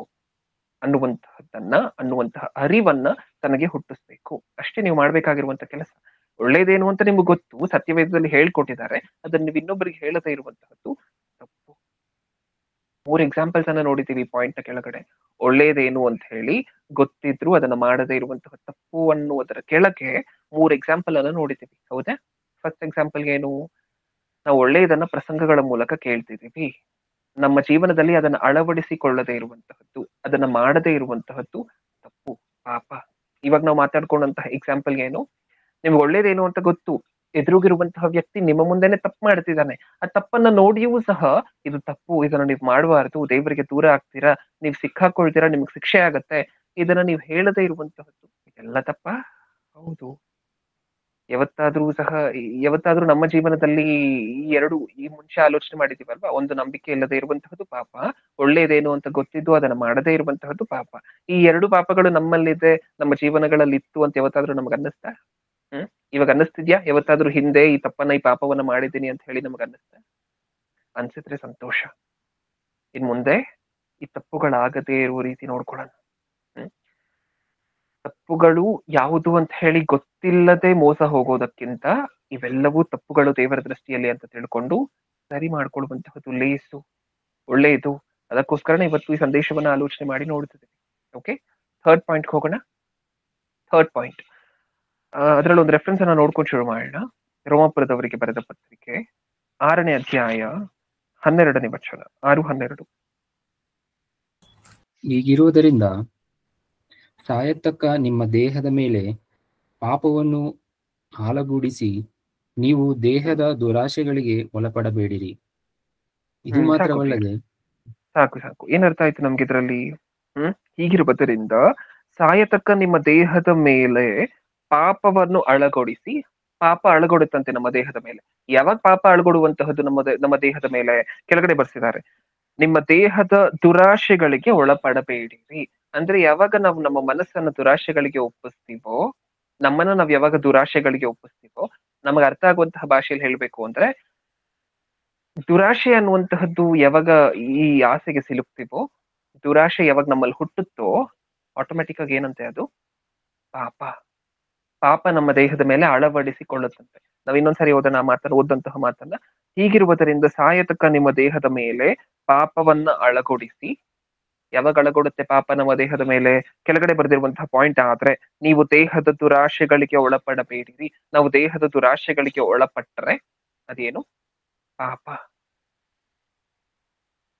ದುರಾಶೆ ಪಾಪನ? ಹೌದು. ದುರಾಶೆ ಪಾಪನ? ಏನೇನ್ ಮಾಡ್ಸುತ್ತೆ ದುರಾಶೆ ಅನ್ನುವಂತಹದ್ದು ನಮ್ಮ ಕೈಯಲ್ಲಿ? ನೀವು ಹೇಳಿ. ಹ್ಮ್ ನಾವು ಸತ್ಯವೇದದಲ್ಲಿ ಸಾಕಷ್ಟು ಸಾರಿ ಒಂದು ವಚನವನ್ನು ಓದ್ಕೊಳ್ತೇವೆ. ಆಸೆ ಬಸುರಾಗಿ ಪಾಪವನ್ನು ಹೆರುತ್ತದೆ, ಪಾಪ ಬಸುರಾಗಿ ಮರಣವನ್ನು ಹಡೆಯುತ್ತದೆ. ಓದ್ಕೊಳ್ತೀವ ನಾವಿದನ್ನ. ಹ್ಮ್. ಏನಂತೆ? ಆಸೆ ಹುಟ್ಟಿದ ತಕ್ಷಣ ಏನಾಗುತ್ತಂತೆ? ಪಾಪ ಮಾಡಿಸುತ್ತಂತೆ ನಮ್ಮ ಕೈಯಲ್ಲಿ. ಆ ಪಾಪ ನಮಗ್ ಮರಣವನ್ನ ತಂದಿಡುತ್ತಂತೆ. ಅಂದ್ರೆ ನಮಗ್ ಸ್ವರ್ಗವನ್ನ ದಕ್ಕಿಸುವುದಿಲ್ವಂತೆ, ನರಕಕ್ಕೆ ಕಳಿಸುತ್ತಂತೆ. ಆಸೆನೇ ಪಾಪವನ್ನ ಹೇರುತ್ತಾ? ಹೌದು. ಇನ್ನ ದುರಾಸೆ ಇದ್ರೆ ಇನ್ನೇನಾಗ್ಬೋದು ಅಂತ ಹೇಳಿ ನೀವು ಯೋಚನೆ ಮಾಡಿ. ಸತ್ಯವೇದದಲ್ಲಿ ಆಸೆ ಪಾಪವನ್ನ ಹೆರುತ್ತೆ ಅಂತ ಹೇಳಿ ಬರ್ತಿದ್ದಾರೆ. ಹಾಗಾದ್ರೆ ಇನ್ ದುರಾಸೆ ಇದ್ರೆ ಏನಾಗ್ಬೋದು ನಮ್ಗೆ? ದುರಾಸೆ ಅನ್ನುವಂತಹ ಗುಣ ನಮ್ಮಲ್ಲಿದ್ರೆ ಏನಾಗ್ಬೋದು? ಪಾಪನ? ದುರಾಸೆ ಅನ್ನುವಂತಹದ್ದು ಹುಟ್ಟಿದ್ರೆ ಸಾಕು ನಮ್ಮ ಮನಸ್ಸಲ್ಲ ಪಾಪ. ಪಾಪ ಏನಂತ ಹೇಳ್ಕೊಟ್ಟಿದ್ದಾರೆ ಪ್ರಿಯರೇ ದೇವರು ನಮಗೆ ಸತ್ಯವೇದದಲ್ಲಿ? ಇರುವಂತಹದ್ರಲ್ಲಿ ತೃಪ್ತಿ ಪಡಿ, ಯಾವುದಕ್ಕೂ ಆಸೆ ಪಡಬೇಡಿ, ಇರುವಂತಹದ್ರಲ್ಲಿ ದೇವ್ರ ಕೃತಜ್ಞತೆ ಮಾಡಿ, ದೇವ್ರಿಗೆ ಸ್ತೋತ್ರ ಹೇಳಿ, ದೇವ್ರು ಏನ್ ಕೊಟ್ಟಿದ್ದಾರೋ ಅದರಲ್ಲಿ ಸಂತೃಪ್ತಿ ಪಡಿ, ಅದರಲ್ಲಿ ಸಂತೋಷವಾಗಿರಿ. ಹಿಂಗೆ ಅಲ್ವಾ ದೇವ್ರು ಮಕ್ಕಳನ್ನ ಬೆಳೆಸಿರುವಂತಹದ್ದು? ಹಿಂಗೆ ಅಲ್ವಾ ದೇವ್ರು ನಾವು ಇರ್ಲಿಕ್ಕೆ ಕೋರ್ಕೊಳ್ತಿರುವಂತಹದ್ದು? ಹೌದಾ? ಅದನ್ನ ಹೊರತುಪಡಿಸಿ, ಅದನ್ನ ಬಿಟ್ಟು ಇನ್ನ ಬೆಳಿಬೇಕು, ಇನ್ನ ಹೆಚ್ಚಾಗ್ಬೇಕು, ಇನ್ನೂ ಯಾವುದೋ ಹಂತಸ್ತಿಗೆ ಹೋಗ್ಬೇಕು, ಇನ್ನೂ ಅಧಿಕಾರ ನಮ್ಮ ಕೈಯಲ್ಲಿ ಬರ್ಬೇಕು, ಅಥವಾ ಇನ್ನೂ ಹಣ ಮಾಡ್ಬೇಕು, ಅಥವಾ ಇನ್ನೂ ಅಷ್ಟೊಂದ್ ಜನ ನಮ್ಮ ಮಾತನ್ನ ಕೇಳ್ಬೇಕು ಅನ್ನುವಂತ ಈ ದುರಾಸೆ ನಮ್ಮ ಮನಸ್ಸಲ್ಲಿ ಹುಟ್ಟಿತು ಅಂತ ಅನ್ಕೊಳ್ಳಿ. ಆ ದುರಾಸೆ ಯಾವ ಆಂಗಲ್ ಅಲ್ಲಿ ಬೇಕಾದ್ರೂ ಆಗಿರ್ಬೋದು. ಹಣದ ಆಂಗಲ್ ಬೇಕಾದ್ರೂ ಆಗಿರ್ಬೋದು, ಅಧಿಕಾರದ ಆಂಗಲ್ ಅಲ್ಲಿ ಬೇಕಾದ್ರೂ ಆಗಿರ್ಬೋದು, ಇನ್ನೊಂದು ಆಂಗಲ್ ಅಲ್ಲಿ ಬೇಕಾದ್ರೂ ಆಗಿರ್ಬೋದು, ಪ್ರಖ್ಯಾತಿ, ನೇಮ್, ಫೇಮ್, ಈ ಎಲ್ಲಾ ಆಂಗಲ್ ಗಳಲ್ಲಿ ಬೇಕಾದ್ರೂ ಆಗಿರ್ಬೋದು. ಯಾವ ಆಂಗಲ್ ಅಲ್ಲಿ ಬೇಕಾದ್ರೂ ದುರಾಸೆ ಬರ್ಬೋದು ನಮ್ಗೆ. ಆ ದುರಾಸೆ ನಮ್ಮಲ್ಲಿ ಹುಟ್ಟಿದ್ರೆ ಪಾಪನ? ಹೌದು. ದೇವ್ರು ಈಗಾಗ್ಲೇ ನಮ್ಗೊಂದ್ ಮನೆ ಕೊಟ್ಟಿರ್ತಾರೆ, ಹೌದಾ? ಬಾಡಿಗೆ ಮನೆನೋ ಲೀಸೋ ಯಾವ್ದೋ ಒಂದ್ ಮನೆ ಕೊಟ್ಟಿರ್ತಾರೆ ಎಲ್ಲರಿಗೂ ಸಹ. ಈಗ ದೇವ್ರು ಒಂದು ಮನೆ ಈಗಾಗ್ಲೇ ಕೊಟ್ಟಿದ್ದಾರೆ ಅಂತ ಹೇಳಿದ್ರೆ, ನೀವು ರಸ್ತೆಲಿ ಹೋಗ್ತಿದ್ದೀರಾ ಅಂತ ಅನ್ಕೊಳ್ಳಿ. ದೊಡ್ಡ ಬಿಲ್ಡಿಂಗ್ ಅನ್ನ ನೋಡ್ತೀರಾ. ಆ ದೊಡ್ಡ ಬಿಲ್ಡಿಂಗ್ ಅನ್ನ ನೋಡಿದ ತಕ್ಷಣ ಈ ತರ ಬಿಲ್ಡಿಂಗ್ ಅಲ್ಲಿ ಇರ್ಬೇಕು ಇದ್ರೆ ಅಂತ ನೀವ್ ಅನ್ಕೊಂಡ್ರಿ ಅಂತ ಅನ್ಕೊಳ್ಳಿ. ಇದ್ರೆ ಜೀವನ ಮಾಡಿದ್ರೆ ಈ ತರ ಬಿಲ್ಡಿಂಗ್ ಅಲ್ಲಿ ಜೀವನ ಮಾಡ್ಬೇಕು ಅಂತ ನೀವ್ ಅನ್ಕೊಂಡ್ರಿ ಅಂತ ಅನ್ಕೊಳ್ಳಿ. ಅದೇನು? ದೇವರ ದೃಷ್ಟಿಯಲ್ಲಿ ಪಾಪ. ನಿಮ್ಮಲ್ಲಿ ಹುಟ್ಟಿದೇನು ಅವಾಗ? ದುರಾಸೆ. ಯಾಕೆ ದುರಾಸೆ ಅಂತ ಹೇಳ್ತಿದ್ದೀನಿ ನಾನು? ಬ್ರದರ್ ಹಾಗಾದ್ರೆ ಬಿಲ್ಡಿಂಗ್ಗೆ ಆಸೆ ಪಡುವಂತಹ ತಪ್ಪ ಅಂದ್ರೆ? ತಪ್ಪೇ. ನೀವ್ ಏನು ಇಲ್ಲದೆ ಇರ್ಬೇಕಾದ್ರೆ ರಸ್ತೆಯಲ್ಲಿ ಮಲ್ಕೊಂಡಿದ್ದೀರಾ ಅಂತ ಅನ್ಕೊಳ್ಳಿ. ಮನೆನೇ ಇಲ್ಲ ಅಂತ ಅನ್ಕೊಳ್ಳಿ, ರಸ್ತೆಯಲ್ಲಿ ಮಲ್ಕೊಂಡಿದ್ದೀರಾ. ತುಂಬಾ ಚಳಿ ಆಗ್ತದೆ. ಅವಾಗ ತಂದೆ ನನ್ಗೊಂದ್ ಮನೆ ಇದ್ದಿದ್ರೆ ಚೆನ್ನಾಗಿರ್ತಿತ್ತು ಅಂತ ಅನ್ಕೊಳ್ಳುವಂತಹದ್ರಲ್ಲಿ ತಪ್ಪಿಲ್ಲ. ಒಂದು ಮನೆಗೆ ಆಸೆ ಪಡುವಂತಹದ್ರಲ್ಲಿ ತಪ್ಪಿಲ್ಲ. ಒಂದು ಬಾಡಿಗೆ ಮನೆ ಇದ್ದಿದ್ರು ಚೆನ್ನಾಗಿರ್ತಿತ್ತು ನನ್ಗೆ ಅಂತ ಹೇಳಿ ಆಸೆ ಪಡುವಂತಹದ್ರಲ್ಲಿ ತಪ್ಪಿಲ್ಲ. ಏನೂ ದೇವ್ರು ಕೊಡದೇ ಇರ್ಬೇಕಾದ್ರೆ ನಿಮಗೆ, ನೀವು ರಸ್ತೆಯಲ್ಲಿ ನಿದ್ರೆ ಮಾಡ್ತಿರ್ಬೇಕಾದ್ರೆ, ತುಂಬಾ ಚಳಿ ಇರ್ಬೇಕಾದ್ರೆ ದೇವರನ್ನ ನೀವು ಪ್ರಾರ್ಥಿಸುವಂತಹ ತಪ್ಪಿಲ್ಲ. ತಂದೆ ಚಳಿ ತಡಿಲಿಕ್ಕೆ ಆಗ್ತಿಲ್ಲ, ಒಂದು ಚಿಕ್ಕ ಯಾವ್ದಾದ್ರು ಒಂದು ಸ್ಥಳ ಕೊಟ್ರೆ ತುಂಬಾ ಚೆನ್ನಾಗಿರುತ್ತೆ ಅಂತ ನೀವು ದೇವ್ರ ಹತ್ರ ರಿಕ್ವೆಸ್ಟ್ ಮಾಡ್ಕೊಳ್ಳುವಂತಹದ್ರಲ್ಲಿ ತಪ್ಪಿಲ್ಲ. ಆದ್ರೆ ಈಗಾಗ್ಲೇ ದೇವ್ರು ನಿಮ್ಗೊಂದ್ ಮನೆ ಕೊಟ್ಟಿದಾರಲ್ವಾ? ನೀವು ಬಾಡಿಗೆ ಮನೇಲೋ, ಲೀಸ್ ಮನೇಲೋ ಯಾವ್ದ್ರಲ್ಲೋ ಒಂದ್ರಲ್ಲಿ ಇದ್ದೀರಾ ಅಲ್ವಾ ಒಟ್ಟಾರೆ? ಸ್ವಂತ ಮನೇನೋ ಯಾವ್ದಾರೋ ಒಂದ್ ಮನೇಲಿ ಇದ್ದೀರಾ ಅಲ್ವಾ? ಈಗ ಈ ಮನೆಯಲ್ಲಿ ಇದ್ಕೊಂಡು, ದೇವ್ರಿಗಾಗ್ಲೇ ಕೊಟ್ಟಿರುವಂತಹ ಮನೆಯಲ್ಲಿ ಇದ್ಕೊಂಡು, ಇನ್ನೂ ಏನು ಯೋಚನೆ ಮಾಡ್ತಿದೆ ನಮ್ಮ ಮನಸ್ಸು? ಆ ಬಿಲ್ಡಿಂಗ್ ಅಲ್ಲಿ ಜೀವನ ಮಾಡಿದ್ರೆ ಆ ತರ ಬಿಲ್ಡಿಂಗ್ ಅಲ್ಲಿ ಜೀವನ ಮಾಡ್ಬೇಕು ಅಂತ ಹೇಳ್ಕೊಡ್ತಿದೆ. ಇದನ್ನ ಏನಂತ ಕರಿತೀವಿ? ದುರಾಸೆ. ಇದು ಪಾಪ. ನಮಗ್ ಅರ್ಥ ಆಯ್ತಾ? ಹ್ಮ್. ಯಾವ್ದು ಪಾಪ ಯಾವಾಗ ಪಾಪ ಆಗತ್ತೆ? ಆಸೆ ಯಾವಾಗ ಪಾಪ ಆಗತ್ತೆ, ಯಾವಾಗ ಪಾಪ ಆಗೋದಿಲ್ಲ. ನಮ್ಗೆ ಅರ್ಥ ಆಯ್ತಾ ನೀಟಾಗಿ ಎಕ್ಸಾಂಪಲ್ ಅಂತ? ಈ ತರ ದುರಾಸೆ ಪಡುವಂತಹದ್ದು ಪಾಪ. ನಮ್ಮ ಶರೀರಕ್ಕೆ ಏನ್ ಮಾಡತ್ತೆ? ಅಳವಡಿಸತ್ತೆ ಪಾಪವನ್ನ ಈ ದುರಾಶೆ ಅನ್ನುವಂತಹದ್ದು. ಆಟೋಮ್ಯಾಟಿಕ್ ಆಗಿ ಪಾಪ ಮಾಡ್ತೀವಿ. ದುರಾಶೆ ಒಂದಿದ್ರೆ ಸಾಕು. ದೊಡ್ಡ ಕ್ರೈಮ್‌ಗಳು ಮಾಡಿ ಸಿಕ್ಕಾಕೊಳ್ತಿರುವಂತಹದ್ದು ಏನಕ್ಕೋಸ್ಕರ ಅಂತ ನಿಮ್ಗೆ ಅರ್ಥ ಆಗುತ್ತೆ. ನ್ಯೂಸ್‌ಗಳಲ್ಲಿ ನೀವು ನೋಡ್ತಿರ್ತೀರ ಅಲ್ವಾ ಪ್ರಿಯರೇ? ಹ್ಮ್. ಇವ್ರು ಇಷ್ಟು ಕೋಟಿ ಹಗರಣದಲ್ಲಿ ಸಿಕ್ಕಾಕೊಂಡ್ರು. ಇವ್ರು ಇಷ್ಟೊಂದು ದೊಡ್ಡ ಹಗರಣದಲ್ಲಿ ಸ್ಕ್ಯಾಮ್‌ಗಳಲ್ಲಿ ಸಿಕ್ಕಾಕೊಂಡ್ರು. ಇಷ್ಟು ಕೋಟಿ ಲಂಚದ ಹಣವನ್ನು ಎತ್ತಿಟ್ಟಿದ್ರು. ಈ ನ್ಯೂಸ್ ಆರ್ಟಿಕಲ್ಸ್ ಎಲ್ಲ ನಾವು ನೋಡ್ತಿರ್ಬೇಕಾದ್ರೆ ನಮಗ್ ಬರ್ಬೇಕಾಗಿರುವಂತಹ ಆಲೋಚನೆ ಅಷ್ಟೇ. ಏನು? ಇವರೆಲ್ಲ ದುರಾಶೆ ಅನ್ನುವಂತಹದ್ದಕ್ಕೆ ಜಾಗ ಕೊಟ್ರಲ್ವಾ ಪ್ರಾರಂಭದಲ್ಲಿ. ಅದೇ ಇವ್ರ ಕೈಯಲ್ಲಿ ಪಾಪ ಮಾಡಿಸ್ತು. ಅಲ್ವಾ? ಹ?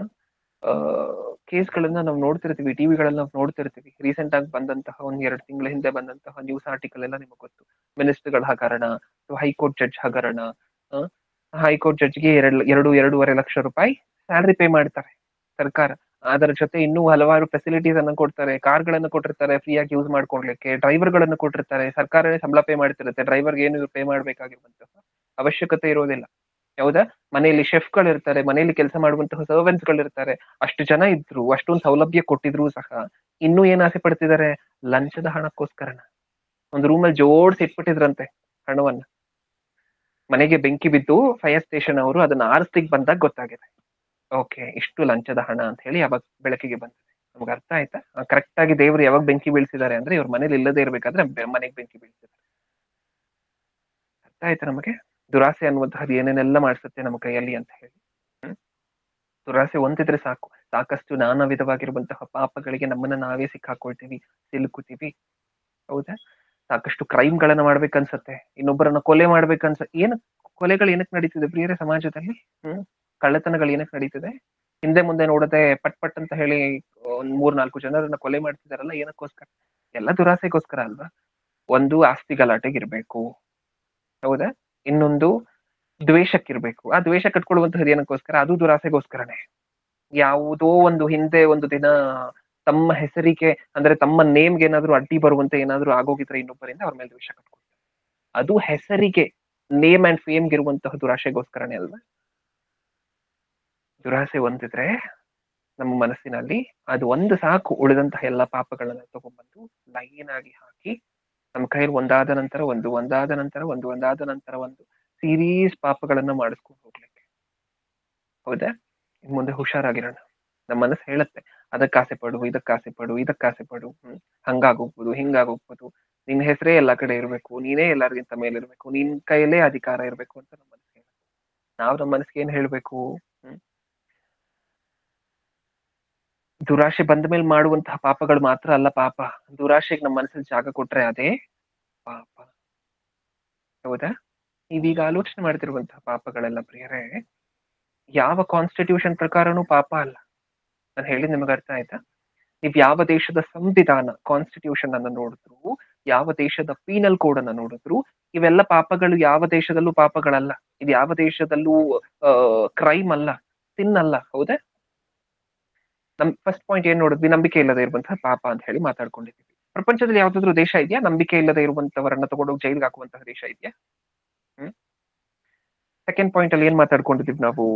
ಹ್ಮ್ ಒಳ್ಳೇದ್ ನಿಮ್ಗೆ ಗೊತ್ತಿದ್ರು ಸಹ ಅದನ್ನ ಮಾಡದೇ ಇರುವಂತಹದ್ದು ಪಾಪ ಅಂತ ಹೇಳಿ ಮಾತಾಡ್ಕೊಂಡಿದ್ದೀವಿ. ಯಾವ್ದಾದ್ರು ದೇಶ ಇದೆಯಾ ಪ್ರಪಂಚದಲ್ಲಿ ನಿಮ್ಗೆ ಒಳ್ಳೇದ್ ಗೊತ್ತಿದ್ರು ಸಹ ಅದನ್ನ ಮಾಡದೇ ಇರುವಂತಹ ಪಾಪ ಅಂತ ಹೇಳಿ ಅದನ್ನ ಪೀನಲ್ ಕೋಡ್ ಅಲ್ಲಿ ಬರ್ದಿಟ್ಕೊಂಡಿರುವಂತಹ ಯಾವ್ದಾದ್ರು ದೇಶ ಇದೆಯಾ?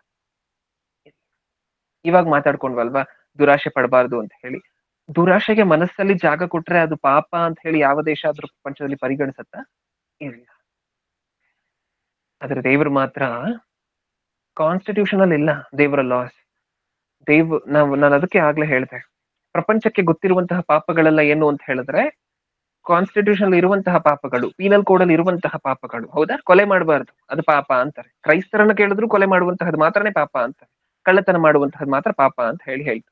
ಹೌದಾ? ನೀವ್ ಯೋಚನೆ ಮಾಡಿ ನೋಡಿ, ಕೊಲೆ ಮಾಡುವಂತಹದ್ದು ಕ್ರೈಸ್ತರ ಪ್ರಕಾರ ಮಾತ್ರ ಪಾಪನ, ಅಥವಾ ಉಳಿದಂತಹ ಎಲ್ಲಾ ಕಾನೂನಿನ ಪ್ರಕಾರ ಸರ್ಕಾರದ ಪ್ರಕಾರನು ಪಾಪನ? ಹ್ಮ್ ಎಲ್ಲರ ಪ್ರಕಾರನು ಪಾಪನೇ ಕೊಲೆ ಮಾಡುವಂತಹದ್ದು. ಹೌದಾ? ಸರ್ಕಾರನು ಕೊಲೆ ಮಾಡುವಂತ ಪಾಪ ಅಂತಾರೆ, ಕ್ರೈಸ್ತರು ನಾವು ಸಹ ಕೊಲೆ ಮಾಡುವಂತಹ ಪಾಪ ಅಂತ. ಅಷ್ಟು ಮಾತ್ರ ಅಲ್ಲ ಅಲ್ವಾ ಪಾಪ ಅಂದ್ರೆ ದೇವರ ದೃಷ್ಟಿಯಲ್ಲಿ. ದೇವರ ದೃಷ್ಟಿಯಲ್ಲಿ ಇನ್ನು ಉದ್ದವಾಗಿರುವಂತಹ ಲಿಸ್ಟ್ ಇದೆಯಲ್ವಾ? ಪ್ರಪಂಚಕ್ಕೆ ಗೊತ್ತಿಲ್ಲದೆ ಇರುವಂತಹದ್ದು, ಪ್ರಪಂಚ ಯೋಚನೆನೂ ಮಾಡದೇ ಇರುವಂತಹದ್ದು, ಪ್ರಪಂಚ ಊಹೆನೂ ಮಾಡದೇ ಇರುವಂತಹ ಪಾಪಗಳು ಇನ್ನೂ ಸಾಕಷ್ಟು ಇದೆಯಲ್ವಾ? ಹ ನಾನು ಆಗ್ಲೇ ಹೇಳ್ದೆ, ಅದಕ್ಕೆ ಪ್ರಪಂಚ ಯೋಚನೆ ಮಾಡುವ ರೀತಿ ನಾವ್ ಯೋಚನೆ ಮಾಡಬಾರ್ದು. ದೇವರನ್ನು ಪ್ರೀತಿ ಮಾಡದೇ ಇರುವಂತಹದ್ದು ಪಾಪ. ಅದು ಯಾವ ಕಾನ್ಸ್ಟಿಟ್ಯೂಷನ್ ಪ್ರಕಾರನು ಪಾಪ ಅಲ್ಲ, ಯಾವ ಪೀನಲ್ ಕೋಡ್ ಪ್ರಕಾರನು ಪಾಪ ಅಲ್ಲ. ಕ್ರೈಸ್ತರಿಗೆ, ಕ್ರೈಸ್ತರ ಬಾಯಲ್ಲಿ, ಕ್ರೈಸ್ತರ ಮನಸ್ಸಲ್ಲಿ ಇರಬೇಕಾಗಿರುವಂತಹದ್ದು ಅದು. ದೇವರನ್ನ ಪ್ರೀತಿ ಮಾಡದೇ ಇರುವಂತಹದ್ದು ಪಾಪ, ನಂಬಿಕೆ ಇಲ್ಲದೆ ಇರುವಂತಹದ್ದು ಪಾಪ, ಒಳ್ಳೇದು ಗೊತ್ತಿದ್ದು ಇನ್ನೊಬ್ಬರಿಗೆ ಹೇಳದೇ ಇರುವಂತಹದ್ದು ಪಾಪ, ದುರಾಸೆಗೆ ನಮ್ಮ ಮನಸ್ಸಲ್ಲಿ ಜಾಗ ಕೊಟ್ರೆ ಅದು ಪಾಪ. ಹೌದಾ? ಕಾನ್ಸ್ಟಿಟ್ಯೂಷನ್ ತರ ಯೋಚನೆ ಮಾಡಬಾರ್ದು ನಾವು.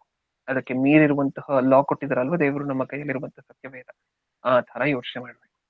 ಓಕೆ, ಇವಾಗ ನಾವು ಮಾತಾಡ್ಕೊಳ್ತಿರುವಂತಹ ಥರ್ಡ್ ಪಾಯಿಂಟ್ ಏನು? ದುರಾಸೆಗೆ ನಮ್ಮ ಮನಸ್ಸಿನಲ್ಲಿ ಜಾಗ ಕೊಟ್ರೆ ಅದು ಪಾಪ. ಇಲ್ಲದೆ ಇರುವಂತಹ ಸಮಸ್ಯೆಗಳನ್ನ, ಇಲ್ಲದೆ ಇರುವಂತಹ ದೊಡ್ಡ ದೊಡ್ಡ ದೊಡ್ಡ ಪಾಪಗಳನ್ನ ತಗೊಂಡ್ ಬಂದು ಆಟೋಮ್ಯಾಟಿಕ್ ಆಗಿ ಇಡುತ್ತೆ. ಯಾವಾಗ? ದುರಾಸೆ ನಮ್ಮಲ್ಲಿದ್ದಾಗ. ಅದಕ್ಕೋಸ್ಕರ ಕಂಟ್ರೋಲ್ ಮಾಡ್ಕೊಳ್ತೀವ ನಮ್ಮ ಮನಸ್ಸನ್ನ. ಇನ್ ಮುಂದೆ ನಿಮಗೆ ಏನೇನೇನೇನೋ ಅನ್ಸಿದ್ರು ಸಹ ನಿಮ್ ಮನಸ್ಸಿಗೆ ನೀವ್ ಬುದ್ಧಿ ಹೇಳ್ಬೇಕು. ದುರಾಸೆ ಅನ್ನುವಂತಹದ್ ಮನಸ್ಸಲ್ಲಿ ಹುಟ್ಟಿದ್ರೆ ನೀವ್ ಮಾಡಿಟ್ಕೊಂಡಿದ್ದೀರಲ್ವಾ ನೋಟ್ಸ್, ಅದನ್ನ ತೆಗೆದು ಈ ವಚನವನ್ನ ಓದಿ ದುರಾಸೆ ಅನ್ನುವಂತಹದ್ದು ಪಾಪ ಅಂತ ಹೇಳಿ ನಿಮ್ಮ ಮನಸ್ಸಿಗೆ ನೀವೇ ಎಚ್ಚರಿಕೆ ಕೊಟ್ಕೋಬೇಕು. ಅದಕ್ಕೋಸ್ಕರನೇ ಅಲ್ವಾ ಈ ಸಬ್ಜೆಕ್ಟ್ಸ್ ಅನ್ನ ಆಲೋಚನೆ ಮಾಡ್ತಿರುವಂತಹದ್ದು. ಅಥವಾ ಆಲೋಚನೆ ಮಾಡಿ ಮಾಡಿ ಮರ್ತು ಬಿಡುವುದಕ್ಕೋಸ್ಕರನ? ಖಂಡಿತವಾಗ್ಲೂ ಅಲ್ಲ. ಇದು ಸದಾಕಾಲ ನಮ್ಮ ಮನಸ್ಸುಗಳಲ್ಲಿ ಇರಬೇಕು. ನೀವು ಇದನ್ನ ರಿವೈಸ್ ಮಾಡ್ಬೇಕು. ಪ್ರತಿ ಫ್ರೀಕ್ವೆಂಟ್ ಇಂಟರ್ವಲ್ ಅಲ್ಲೂ ನಿಮ್ ಮನಸ್ಸು ಯಾವಾಗ ಯಾವಾಗ ಈ ಸಬ್ಜೆಕ್ಟ್ಸ್ ಅನ್ನೆಲ್ಲ ಮರ್ತು ಹೋಗ್ತಿದೆ, ಅಥವಾ ನೀವು ಪ್ರತಿದಿನ ಕೇಳುವಂತ ಸಬ್ಜೆಕ್ಟ್ಸ್ ಅನ್ನ ಯಾವಾಗ ಯಾವಾಗೆಲ್ಲ ಮನಸ್ಸು ಮರ್ತು ಹೋಗ್ತಿದೆ ಅಂತ ನಿಮಗ್ ಅನ್ಸುತ್ತೋ, ಅವಾಗ ಮತ್ತೊಂದ್ ಸಾರಿ ತೆಗೆದು ಅದನ್ನ ರಿವೈಸ್ ಮಾಡ್ಬೇಕು. ಅವಾಗ ಅದು ನಮಗ್ ನೆನಪಲ್ಲಿ ಇರುತ್ತೆ. ಹೌದಾ? ಅವಾಗ ಈ ದುರಾಸೆ ಅನ್ನುವಂತಹ ನಿಮ್ ಮನಸ್ಸಲ್ಲಿ ಹುಟ್ಟಿದ್ರು ನೀವೇ ನಿಮ್ ಮನಸ್ಸಿಗೆ ಬುದ್ಧಿ ಹೇಳ್ಕೊಳ್ತೀರಾ, ಇದನ್ನ ಮಾಡಬಾರ್ದು, ಇದು ತಪ್ಪು, ಇದು ದೇವರಿಗೆ ವಿರುದ್ಧವಾಗಿರುವಂತಹ ಕ್ರಿಯೆ ಅಂತ ನೀವು ನಿಮ್ಮ ಮನಸ್ಸಿಗೆ ಬುದ್ಧಿವಾದವನ್ನ ಹೇಳ್ಕೊಳ್ತೀರಾ. ಓಕೆ, ಇದು ಥರ್ಡ್ ಪಾಯಿಂಟ್. ಇನ್ನು ಲಾಸ್ಟ್ ಪಾಯಿಂಟ್ ಇವತ್ತಿಗೆ, ಯೋಹಾನನ ಮೊದಲನೇ ಪತ್ರಿಕೆ 3ನೇ ಅಧ್ಯಾಯ 9ನೇ ವಚನವನ್ನು ಓದೋಣ. ದೇವರಿಂದ ಹುಟ್ಟಿದವನು ಪಾಪ ಮಾಡನು, ದೇವರ ಜೀವವು ಅವನಲ್ಲಿ ನೆಲೆಗೊಂಡದೆ, ಅವನು ದೇವರಿಂದ ಹುಟ್ಟಿದ ಕಾರಣ ಪಾಪ ಮಾಡುವವನಾಗಿರಲಾರನು. ಏನ್ ಅರ್ಥ ಆಯ್ತು ನಮ್ಗೆ ಇದ್ರಲ್ಲಿ? ಇನ್ನೊಂದು ಯಾವ್ದು ಲಿಸ್ಟ್ ನಾವು ಸೇರಿಸ್ಕೋಬಹುದು ಪಾಪ ಅನ್ನುವಂತಹ ಲಿಸ್ಟ್ಗೆ? ದೇವರಿಂದ ಹುಟ್ಟಿದವನು ಪಾಪ ಮಾಡನು. ದೇವರಿಂದ ಹುಟ್ಟಿದವರು ಪಾಪ ಮಾಡೋದಿಲ್ವಂತೆ. ಹಾಗಾದ್ರೆ ಯಾರು ಪಾಪ ಮಾಡ್ತಾರೆ? ದೇವರಿಂದ ಹುಟ್ಟದೇ ಇರುವಂತವ್ರು ಪಾಪ ಮಾಡ್ತಾರೆ. ಹೌದು. ಈ ಕೆಳಗಡೆ ಓದೋಣ. ದೇವರಿಂದ ಹುಟ್ಟಿದವರು ಅಂದ್ರೆ ಯಾರು, ದೇವರಿಂದ ಹುಟ್ಟದೇ ಇರುವಂತವ್ರು ಯಾರು ಅಂತ ಹೇಳಿ ಅಲ್ಲಿ ಬರ್ಸಿದ್ದಾರೆ. ದೇವರಿಂದ ಹುಟ್ಟಿದವನು ಪಾಪ ಮಾಡನು, ದೇವರ ಜೀವವು ಅವನಲ್ಲಿ ನೆಲೆಗೊಂಡಿದೆ, ಅವನು ದೇವರಿಂದ ಹುಟ್ಟಿದ ಕಾರಣ ಪಾಪ ಮಾಡುವವನಾಗಿರಲಾರನು. ಇವರು 10ನೇ ವರ್ಷವನ್ನ ಓದ್ತಿದ್ದೀನಿ. ಇವರು ದೇವರ ಮಕ್ಕಳೆಂಬುದು, ಅವರು ಸೈತಾನನ ಮಕ್ಕಳೆಂಬುದು ಇದರಿಂದ ವ್ಯಕ್ತವಾಗುತ್ತದೆ. ನೀತಿಯನ್ನು ಅನುಸರಿಸದವನು, ತನ್ನ ಸಹೋದರರನ್ನು ಪ್ರೀತಿಸದವನು ದೇವರಿಂದ ಹುಟ್ಟಿದವರಲ್ಲ. ಯಾವುದಂತೆ ಪಾಪ? ದೇವರಿಂದ ಹುಟ್ಟಿದವರು ಪಾಪ ಮಾಡೋದಿಲ್ಲ. ದೇವರಿಂದ ಹುಟ್ಟದೇ ಇರುವಂತ ಒಂದು ಗ್ಯಾಂಗ್ ಇದೆ ಹಾಗಿದ್ರೆ, ಅದೇ ಅಲ್ವಾ ಅದಕ್ಕರ್ಥ? ದೇವರಿಂದ ಹುಟ್ಟಿದವರು ಅನ್ನುವಂತೆ ಮಾತಾಡಿದ್ದಾರೆ ಅಂದ್ರೆ ದೇವರಿಂದ ಹುಟ್ಟದೇ ಇರುವಂತವರು ಇದ್ದಾರೆ. ಆ ಗ್ಯಾಂಗ್ ಅಲ್ಲಿ ಯಾರ್ಯಾರಿದ್ದಾರೆ? ಆ ದೇವರಿಂದ ಹುಟ್ಟದೇ ಇರುವಂತಹ ಗ್ಯಾಂಗ್ ಅಲ್ಲಿ ಯಾರ್ಯಾರಿದ್ದಾರೆ? ಪಾಪ ಮಾಡುವಂತಹ ಗ್ಯಾಂಗ್. ದೇವರಿಂದ ಹುಟ್ಟಿದವರು ಪಾಪ ಮಾಡೋದಿಲ್ವಂತೆ, ದೇವರಿಂದ ಹುಟ್ಟದೇ ಇರುವಂತವ್ರು ಪಾಪ ಮಾಡ್ತಾರೆ. ಹಾಗಾದ್ರೆ ದೇವರಿಂದ ಹುಟ್ಟದೇ ಇರುವಂತಹ ಗ್ಯಾಂಗ್ ಅಲ್ಲಿ ಯಾರ್ಯಾರಿದ್ದಾರೆ? ಇವಾಗ ನಾವು ಓದ್ಕೊಂಡ್ಬಲ್ವಾ 10ನೇ ವಚನ ಕೊನೆ 2 ಸಾಲು. ನೀತಿಯನ್ನು ಅನುಸರಿಸದವನು, ತನ್ನ ಸಹೋದರನನ್ನು ಪ್ರೀತಿಸದವನು ದೇವರಿಂದ ಹುಟ್ಟಿದವರಲ್ಲ. ಅಂದ್ರೆ ಪಾಪ ಯಾವುದು? ಸಹೋದರನ ಮೇಲೆ ಪ್ರೀತಿ ಇಲ್ಲ ಅಂತ ಅನ್ಕೊಳ್ಳಿ. ಅದೇನು ಪಾಪ? ಇದು ನಮ್ಗೆ ಇನ್ನೂ ಸ್ಪಷ್ಟವಾಗಿ ಅರ್ಥ ಆಗ್ಬೇಕು ಅಂದ್ರೆ ಜ್ಞಾನೋಕ್ತಿಗಳು, ಇವಾಗ ನೀವು ಓದಂತಹ ವಚನದಲ್ಲಿ ಸ್ವಲ್ಪ ಕಾಂಪ್ಲಿಕೇಶನ್ಸ್ ಇದೆ. ಅಂದ್ರೆ ಹಿಂದೆ ಮುಂದೆ ಎಲ್ಲ ಕಡೆ ರಿವರ್ಸ್ ಬ್ಯಾಕ್ ಓದಿದ್ರೆ ಮಾತ್ರ ಅರ್ಥ ಆಗುತ್ತೆ. ಇನ್ನೂ ಸ್ಪಷ್ಟವಾಗಿ ಕ್ಲಿಯರ್ ಕಟ್ ಆಗಿ ಸ್ಟ್ರೈಟ್ ಫಾರ್ವರ್ಡ್ ಆಗಿ ಬರ್ಸಿರುವಂತ ಇನ್ನೊಂದು ವಚನವನ್ನ ಓದೋಣ. 4th ಪಾಯಿಂಟ್ ಅಲ್ಲಿ ಸಹೋದರನನ್ನು ಪ್ರೀತಿ ಮಾಡದೇ ಇರುವಂತಹದ್ದು ಪಾಪ. ಆ ಪಾಯಿಂಟ್ ಅಲ್ಲಿ ಇದ್ದೀವಿ. ಜ್ಞಾನೋಕ್ತಿಗಳು 14ನೇ ಅಧ್ಯಾಯ 21ನೇ ವಚನ. ಜ್ಞಾನೋಕ್ತಿಗಳು 14:21. ನೆರೆಯವನನ್ನು ದೋಷಿ, ದರಿದ್ರನನ್ನು ಕನಿಕರಿಸುವವನು ಧನ್ಯನು, ಕುಯುಕ್ತಿಯುಳ್ಳವರು ದಾರಿ ತಪ್ಪಿದರೆ ಸರಿ. ಫಸ್ಟ್ ಲೈನ್ ಅಲ್ಲಿ ನಾವು ಓದ್ಕೊಂಡ್ವಾಗ ನಮಗೆ ಬೇಕಾಗಿರುವಂತಹ ಕಂಟೆಂಟ್ ಸಿಕ್ತು. ಫಸ್ಟ್ ಲೈನ್ ಅಲ್ಲಿ ನೆರೆಯವನನ್ನು ತಿರಸ್ಕರಿಸುವವನು ದೋಷಿ. ದೋಷಿ ಅಂದ್ರೆ ಪಾಪಿನ? ಹೌದು. ಯಾವುದು ಪಾಪ? ನೆರೆಯವನನ್ನ ತಿರಸ್ಕರಿಸುವುದು ಪಾಪ. ನೆರೆಯವನನ್ನ, ಸಹೋದರನನ್ನ, ನಿಮ್ಮ ಸುತ್ತಮುತ್ತ ಇರುವಂತವರೆಲ್ಲ ನಿಮ್ಮ ಸಹೋದರರೇ. ಆ ಸಹೋದರರಲ್ಲಿ ಒಬ್ಬರ ಮೇಲೆ ನಿಮಗೆ ತಪ್ಪಾದ ಒಪಿನಿಯನ್ ಇದೆ ಅಂತ ಅನ್ಕೊಳ್ಳಿ, ಅದು ಪಾಪ. ತಿರಸ್ಕರಿಸುವಂತಹದ್ದು ಅಂದ್ರೆ ಏನು? ತಿರಸ್ಕರಿಸುವಂತಹದ್ದು ಅಂದ್ರೆ ಏನು? ತಳ್ಬಿಡುವಂತಹದ್ದಲ್ಲ. ನಿಮ್ ಮನಸ್ಸಲ್ಲಿ ಆತನ ಬಗ್ಗೆ ಕೆಟ್ಟ ಕೆಟ್ಟ ಕೆಟ್ಟ ಒಪಿನಿಯನ್ ಗಳಿದೆ ಅಂತ ಅನ್ಕೊಳ್ಳಿ. ಕೆಟ್ಟ ಕೆಟ್ಟ ಒಪಿನಿಯನ್ ಗಳನ್ನ ಫಾರ್ಮ್ ಮಾಡ್ತಾ ಇದ್ದೀರಾ ಅಂತ ಅನ್ಕೊಳ್ಳಿ. ಆತನನ್ನ ನೀವೇನು ಮಾಡ್ತಿಲ್ಲ, ನೀವು ಹೊಡಿತಿಲ್ಲ ಆ ವ್ಯಕ್ತಿಯನ್ನ ಹೋಗಿ, ನೀವು ಆ ವ್ಯಕ್ತಿಯನ್ನ ಕೊಲೆ ಮಾಡ್ತಿಲ್ಲ, ಆ ವ್ಯಕ್ತಿಗೆ ಹಿಂಸೆ ಮಾಡ್ತಿಲ್ಲ ನೀವು. ಆದ್ರೆ ಆತನ ಮೇಲೆ ನಿಮ್ಗೇನು ಇರಬಾರ್ದಾಗಿರುವಂತಹ ದ್ವೇಷ ಇದೆ, ನಿಮಗೆ ಇರಬಾರ್ದಾಗಿರುವಂತಹ ಕ್ರೋಧ ಇದೆ. ಆತನ ಬಗ್ಗೆ ಇನ್ನೊಬ್ರಿಗೆ ಹೇಳ್ತಿದೀವಿ ಏನಂತ? ಬ್ರದರ್, ಆ ಬ್ರದರ್ ವೇಸ್ಟ್ ಬ್ರದರ್, ಏನು ಬೇಡ, ಸರಿ ಇಲ್ಲ ಬ್ರದರ್, ಆ ಬ್ರದರ್. ಒಬ್ರು ಬ್ರದರ್ ಹತ್ರ ಏನ್ ಹೇಳ್ತಿದೀವಿ? ಇನ್ನೊಬ್ರು ಬ್ರದರ್ ಸರಿ ಇಲ್ಲ ಅಂತ ಹೇಳಿ ಹೇಳ್ತಿದ್ವಿ. ಹೌದಾ? ಇದೇ ತಿರಸ್ಕಾರ ಅಂದ್ರೆ. ನೆರೆಯವನನ್ನ ತಿರಸ್ಕರಿಸುವಂತಹದ್ದು ಅಂದ್ರೆ ಇದೆ. ನೀವು ಹತ್ರ ಸೇರಿಸ್ಕೊಳ್ತೀರಾ, ನಿಮ್ ಮನಸ್ಸು ಆತನನ್ನ ಪ್ರೀತಿ ಮಾಡ್ತಿಲ್ಲ, ಅದಕ್ಕೋಸ್ಕರ ಆತನ ಮೇಲೆ ಏನೇನೇನೋ ಇದೆ, ತಿರಸ್ಕಾರ ಮಾಡ್ತಿದೆ ಮನಸ್ಸು. ಹೌದಾ? ಹಾಗಿದ್ರೆ ನೆರೆಯವನನ್ನ ತಿರಸ್ಕರಿಸುವಂತಹದ್ದು ಪಾಪನ? ಹೌದು. ಏನೇನ್ ತಿರಸ್ಕರಿಸುವಂತಹದ್ರ ಕೆಳಗೆ ಏನೇನೆಲ್ಲ ಬರುತ್ತೆ? ಫಸ್ಟ್ ಪಾಯಿಂಟ್, ಆ ವ್ಯಕ್ತಿಯ ಬಗ್ಗೆ ನೀವು ಇನ್ನೊಬ್ಬರಿಗೆ ತಪ್ಪಾಗಿ ಹೇಳ್ಕೊಂಡು ಬರುವಂತಹದ್ದು ತಪ್ಪು. ನಿಮ್ಗೊಬ್ರು ಸಭೆಗೆ ಬರುವಂತಹ ಒಬ್ಬರಿದ್ದಾರೆ ಅಂತ ಅನ್ಕೊಳ್ಳಿ, ಯಾರಾದ್ರು ಎಕ್ಸಾಂಪಲ್ಗೋಸ್ಕರ ಮಾತಾಡ್ಕೊಳ್ತೀವಿ. ಅವರನ್ನ ನೋಡಿದ್ರೆ ನಿಮ್ಗೆ ಆಗೋದಿಲ್ಲ. ಎಕ್ಸಾಂಪಲ್, ಮತ್ತೆ ಇನ್ನೊಂದ್ಸಾರಿ ಎಕ್ಸಾಂಪಲ್ಗೋಸ್ಕರ ಮಾತಾಡ್ಕೊಳ್ತಿದ್ವಿ. ಸಭೆಗೆ ಯಾರು ಬರ್ತಾರೆ, ಅವರನ್ನ ನೋಡಿದ್ರೆ ನಿಮ್ಗೆ ಆಗೋದಿಲ್ಲ. ಓಕೆ, ಅದೇ ಪ್ರಪ್ರಥಮವಾಗಿ ಪಾಪ. ಯಾವುದು ಅವರನ್ನ ನೋಡಿದ್ರೆ ನಮ್ಗೆ ಆಗೋದಿಲ್ಲ ಅನ್ನುವಂಥದ್ದು ಇದೆಯಲ್ವಾ, ಇದೇ ಫಸ್ಟ್ ಪಾಯಿಂಟ್, ಇದೇ ಪಾಪ. ಸೆಕೆಂಡ್ಲಿ, ನಿಮಗೆ ಯಾರನ್ನ ಕಂಡ್ರೆ ಆಗೋದಿಲ್ವೋ ಅವರ ಬಗ್ಗೆ ತಪ್ಪಾಗಿ ಇನ್ನೊಬ್ಬರಿಗೆ ಹೇಳ್ಕೊಂಡ್ ಬರ್ತಿದೀವಿ, ಅಥವಾ ಆ ವ್ಯಕ್ತಿ ಮಾಡಿರುವಂತಹ ರಾಂಗ್ಸ್ ಅನ್ನ, ಆ ವ್ಯಕ್ತಿ ಮಾಡಿರುವಂತಹ ಚಿಕ್ಕ ಚಿಕ್ಕ ಏನೋ ಏರುಪೇರುಗಳು ಇರುತ್ತಲ್ಲ, ಅದನ್ನ ಇನ್ನೊಬ್ಬರ ಹತ್ರ ಹೇಳ್ಕೊಂಡ್ ಬರ್ತಿದೀವಿ ತಪ್ಪಾಗಿ. ಆ ವ್ಯಕ್ತಿ ಮಾಡಿರುವಂತಹ ಪಾಪವನ್ನ ಅವ್ರು ಮಾಡಿದ್ರೂ ಸಹ ನೀವು ಇದನ್ನ ಇನ್ನೊಬ್ಬರಿಗೆ ಹೇಳ್ಕೊಂಡ್ ಬಂದರೆ ಫಸ್ಟ್ ಪಾಯಿಂಟ್. ನಿಮ್ಮ ಸಹೋದರನನ್ನ ನೋಡಿ, ಆ ಸಹೋದರ ಅಂದ್ರೆ ನನ್ಗೆ ಆಗೋದಿಲ್ಲ, ನಾನು ಅವ್ರ ಜೊತೆ ಮಾತಾಡೋದಿಲ್ಲ ಅಂತ ಹೇಳ್ತಿದೀವಿ ಅಂದ್ರೆ ಅದು ಪಾಪ. ಸೆಕೆಂಡ್ ಪಾಯಿಂಟ್ ಅಲ್ಲಿ ಏನ್ ನೋಡ್ತಿದೀವಿ, ಆ ವ್ಯಕ್ತಿ ಮಾಡಿರುವಂತ ಕೆಟ್ಟ ಕೆಲಸಗಳನ್ನ ನೀವು ಇನ್ನೊಬ್ರಿಗೆ ಹೇಳ್ಕೊಂಡ್ ಬರ್ತಿದ್ದೀರಾ ಅಂತ ಅನ್ಕೊಳ್ಳಿ, ಅದು ಪಾಪನೇ. ಇದೆಲ್ಲ ಸಹೋದರನ ತಿರಸ್ಕರಿಸುವಂತಹದ್ದ? ಹೌದು. ಇವಾಗ ನಾವು ಓದ್ಕೊಂಡ್ವಲ್ವಾ, 21ನೇ ವಚನದಲ್ಲೇ ಅಲ್ವಾ, ಫಸ್ಟ್ ಲೈನ್, ನೆರೆಯವನ್ನು ತಿರಸ್ಕರಿಸುವವನು ದೋಷಿ, ನೆರೆಯವನ್ನ ತಿರಸ್ಕರಿಸುವಂತವನು ಪಾಪಿ. ಅಂದ್ರೆ ನೆರೆಯವನನ್ನು ತಿರಸ್ಕರಿಸುವಂತಹದ್ದು ಪಾಪನ? ಹೌದು. ಈ ಪಾಪ ನಮ್ಮಲ್ಲಿ ಇದೆಯಾ? ಯಾರ್ಯಾರನ್ನ ನೋಡಿ ಎಷ್ಟೆಷ್ಟು ತರ ಕೆಟ್ಟದಾಗ ಆಲೋಚನೆ ಮಾಡಿಲ್ಲ ನಮ್ಮ ಮನಸ್ಸಲ್ಲಿ ಈ ಮುಂಚೆ, ನೀವು ಯೋಚನೆ ಮಾಡಿ ನೋಡಿ. ನೀವು ಪಾಪ ಅಂತ ಹೇಳಿದ್ರೆ ಆ ವ್ಯಕ್ತಿಗೆ ಹೋಗಿ ಕಪಾಳಕ್ಕೆ ಹೊಡಿಬೇಕಾಗಿಲ್ಲ, ಅವಾಗೆಲ್ಲ ದೇವ್ರು ಪಾಪ ಅಂತ ಕನ್ಸಿಡರ್ ಮಾಡುವಂತಹದ್ದು. ಅದಕ್ಕಿಂತ ಹಿಂದೆನೆ ನಿಮ್ ಮನಸ್ಸಲ್ಲಿ ಆ ವ್ಯಕ್ತಿಯ ಮೇಲೆ ದ್ವೇಷ ಅಥವಾ ಚಿಕ್ಕದಾಗಿ ಏನೋ ಅಲ್ಲೋಲ ಕಲ್ಲೋಲವಾಗಿರುವಂತಹ ಅಭಿಪ್ರಾಯಗಳು, ಕಲ್ಪನೆಗಳು ಹುಟ್ಟಿದೆಯಲ್ವಾ, ಆವಾಗ್ಲೇ ದೇವರದನ್ನ ಪಾಪ ಅಂತ ಕನ್ಸಿಡರ್ ಮಾಡ್ತಾರೆ. ಹೌದಾ? ಎಷ್ಟು ಡೇಂಜರಸ್ ಆಗಿರುವಂತಹ ಕೃತ್ಯ ಅಲ್ವಾ ಪ್ರಿಯರೇ ಇದು. ಸಹೋದರನನ್ನು ತಿರಸ್ಕರಿಸುವಂತಹದ್ದು, ಸಹೋದರನನ್ನು ಪ್ರೀತಿ ಮಾಡದೇ ಇರುವಂತಹದ್ದು ದೊಡ್ಡ ಪಾಪಗಳ ಇವೆಲ್ಲ. ಹೌದು, ನಾನು ಆಗ್ಲೇ ಹೇಳಿದ್ನಲ್ವಾ, ಸಹೋದರನನ್ನು ಪ್ರೀತಿ ಮಾಡದೇ ಇರುವಂತಹದ್ದು ಯಾವ ಕಾನ್ಸ್ಟಿಟ್ಯೂಷನ್ ಪ್ರಕಾರನೂ ಪಾಪ ಅಲ್ಲ, ಯಾವ ಲಾ ಪ್ರಕಾರನು, ಯಾವ ದೇಶದಲ್ಲಿ ಯಾವ ಲಾ ಪ್ರಕಾರನು ಪಾಪ ಅಲ್ಲ. ನೀವು ನಿಮ್ ಪಕ್ಕದಲ್ಲಿ ಒಬ್ರು ಕೂತಿದ್ದಾರೆ ಅಂತ ಅನ್ಕೊಳ್ಳಿ, ಅವ್ರ ಜೊತೆ ನಾನು ಮಾತಾಡೋದಿಲ್ಲ ಅಂದ ತಕ್ಷಣ ಯಾರಾದ್ರೂ ಕರ್ಕೊಂಡೋಗಿ ನಿಮ್ಮನ್ನ ಜೈಲ್ಗೆ ಹಾಕ್ತಾರಾ? ಪ್ರಪಂಚದಲ್ಲಿ ಯಾವ ದೇಶ ಆದ್ರೂ ಪಕ್ಕದಲ್ಲಿರುವಂತಹ ಸಹೋದರನ ಜೊತೆ ನಾನು ಮಾತಾಡೋದಿಲ್ಲ, ಅವರನ್ನ ನೋಡಿದ್ರೆ ನನ್ಗೆ ಆಗೋದಿಲ್ಲ ಅಂದ್ರೆ ಯಾರಾದ್ರೂ ಕರ್ಕೊಂಡೋಗಿ ಜೈಲ್ಗೆ ಹಾಕ್ತಾರ? ನೀವ್ ಆ ವ್ಯಕ್ತಿಗೆ ಏನಾದ್ರೂ ಮಾಡಿ ಚಾಕು ತಗೊಂಡ್ ಚುಚ್ಚಿದ್ರಿ ಅಂತ ಅನ್ಕೊಳ್ಳಿ, ಅವಾಗ ಕರ್ಕೊಂಡು ಹೋಗಿ ನಿಮ್ಮನ್ನ ಜೈಲ್ಗೆ ಹಾಕ್ತಾರೆ. ಅವಾಗದು ಪಾಪ ಲೋಕದ ದೃಷ್ಟಿಯಲ್ಲಿ. ದೇವರ ದೃಷ್ಟಿಯಲ್ಲಿ ಯಾವಾಗದು ಪಾಪ? ಈ ಆತನ ಪಕ್ಕದಲ್ಲಿ ಕುತ್ಕೊಂಡು ಈ ವ್ಯಕ್ತಿಯನ್ನು ನೋಡಿದ್ರೆ ನನಗೆ ಆಗೋದಿಲ್ಲ ಅನ್ನುವಂತಹ ಅಭಿಪ್ರಾಯ ನಿಮ್ ಮನಸ್ಸಲ್ಲಿ ಹುಟ್ಟಿದ ತಕ್ಷಣ ಅದು ದೇವರ ದೃಷ್ಟಿಯಲ್ಲಿ ಪಾಪ. ಹೌದಾ? ಇದೇ ನೆರೆಯವನನ್ನ ತಿರಸ್ಕರಿಸುವಂತಹದ್ದು ಅಂತ ಹೇಳಿ ಕರಿತೀವಿ. ಪ್ರೀತಿ ಮಾಡದೇ ಇರುವಂತಹದ್ದನ್ನ ತಿರಸ್ಕರಿಸುವಂತಹದ್ದು ಅಂತ ಕರಿತೀವಿ. ತಪ್ಪಾದ ಕಲ್ಪನೆಗಳನ್ನ, ಅಭಿಪ್ರಾಯಗಳನ್ನ ನಮ್ಮ ಮನಸ್ಸಲ್ಲಿ ಇನ್ನೊಬ್ಬರ ಮೇಲೆ ಹುಟ್ಟಿಸ್ಕೊಂಡ್ರೆ ಅದು ಪಾಪ. ಅರ್ಥ ಆಯ್ತಾ ನಮಗೆ? ಇನ್ಮೇಲೆ ಫಾರ್ಮ್ ಮಾಡ್ಕೋತೀವ ಕೆಟ್ಟ ಒಪಿನಿಯನ್ಸ್ ಅನ್ನ. ನಿಮ್ ಮನ್ಸು ಹೇಳುತ್ತೆ, ಆತನ ಬಗ್ಗೆ ಮಾತಾಡೋಣ, ಈ ತರ ಬಗ್ಗೆ ಮಾತಾಡೋಣ, ಇನ್ನೊಬ್ರು ಬ್ರದರ್ ಸಿಕ್ತಾಗ ಇನ್ನೊಬ್ರು ಬ್ರದರ್ ಬಗ್ಗೆ ಮಾತಾಡೋಣ ಕೆಟ್ಟದಾಗಿ, ಅಥವಾ ಅವ್ರು ಮಾಡಿರುವಂತಹ ತಪ್ಪುಗಳ ಬಗ್ಗೆ ಎಲ್ಲ ನಾವು ಡಿಸ್ಕಸ್ ಮಾಡೋಣ, ಚರ್ಚೆ ಮಾಡೋಣ ಅಂತ ಹೇಳುತ್ತೆ ಮನಸ್ಸು. ಅವಾಗ ನೀವು ನಿಮ್ ಮನಸ್ಸಿಗೆ ಏನ್ ಹೇಳ್ಬೇಕು? ದೇವರು ನಮ್ಮ ಮನಸ್ಸುಗಳನ್ನ ನೋಡ್ತಿದ್ದಾರೆ. ನಮಗ್ ನೆನಪಿದೆಯಲ್ವಾ, ಕಳೆದ ವಾರ ನಾವು ಆಲೋಚನೆ ಮಾಡಿದ್ದು, ಲಾಸ್ಟ್ ವೀಕ್ ಆಲೋಚನೆ ಮಾಡಿದ್ವಲ್ವಾ, ರಾತ್ರಿ ಬರ್ತಾರೆ ದೇವ್ರು, ಪ್ರತಿ ರಾತ್ರಿನೂ ಬರ್ತಾರೆ. ನಿಮ್ಮ ಮನಸ್ಸಲ್ಲಿ ಏನೇನೆಲ್ಲ ಆಲೋಚನೆ ಮಾಡಿದ್ದೀರಾ ಅವತ್ತು ಅಂತ ಹೇಳಿ ತೆಗೆದು ನೋಡ್ತಾರೆ. ಅದ್ರೊಳಗೆ ಒಳ್ಳೇದು ಎಷ್ಟು ಅಂತ ಹೇಳಿ ಕೌಂಟ್ ಮಾಡ್ತಾರೆ. ದೇವರ ಬಗ್ಗೆ ಎಷ್ಟು ಆಲೋಚನೆ ಮಾಡಿದೀವಿ ಅಂತ ಕೌಂಟ್ ಮಾಡ್ತಾರೆ. ಬರೀ ಕೆಟ್ಟದಾಗಿ, ಅವ್ರ ಬಗ್ಗೆ ಕೆಟ್ಟದಾಗಿ, ಇವ್ರ ಬಗ್ಗೆ ಕೆಟ್ಟದಾಗಿ ಎಲ್ಲ ಆಲೋಚನೆ ಮಾಡಿದೀವಿ ಅಂತ ಅನ್ಕೊಳ್ಳಿ, ಇರುತ್ತಲ್ವಾ, ಅದರ ರಿಸಲ್ಟ್ಸ್ ಅನ್ನ, ಅದರ ಕಾನ್ಸಿಕ್ವೆನ್ಸಸ್ ಅನ್ನ ನಾವು ಫೇಸ್ ಮಾಡ್ಬೇಕಾಗತ್ತೆ. ಅದಕ್ಕೋಸ್ಕರ ಈ ಪಾಪಗಳೆಲ್ಲ, ಈ 4 ವಿಚಾರಗಳು ನಾವೇನು ಆಲೋಚನೆ ಮಾಡಿದೀವಿ, ಈ ಪಾಪಗಳೆಲ್ಲ ನಮ್ಮ ಮನಸ್ಸು ನಮ್ಮ ಕೈಯಲ್ಲಿ ಮಾಡ್ಸತ್ತೆ.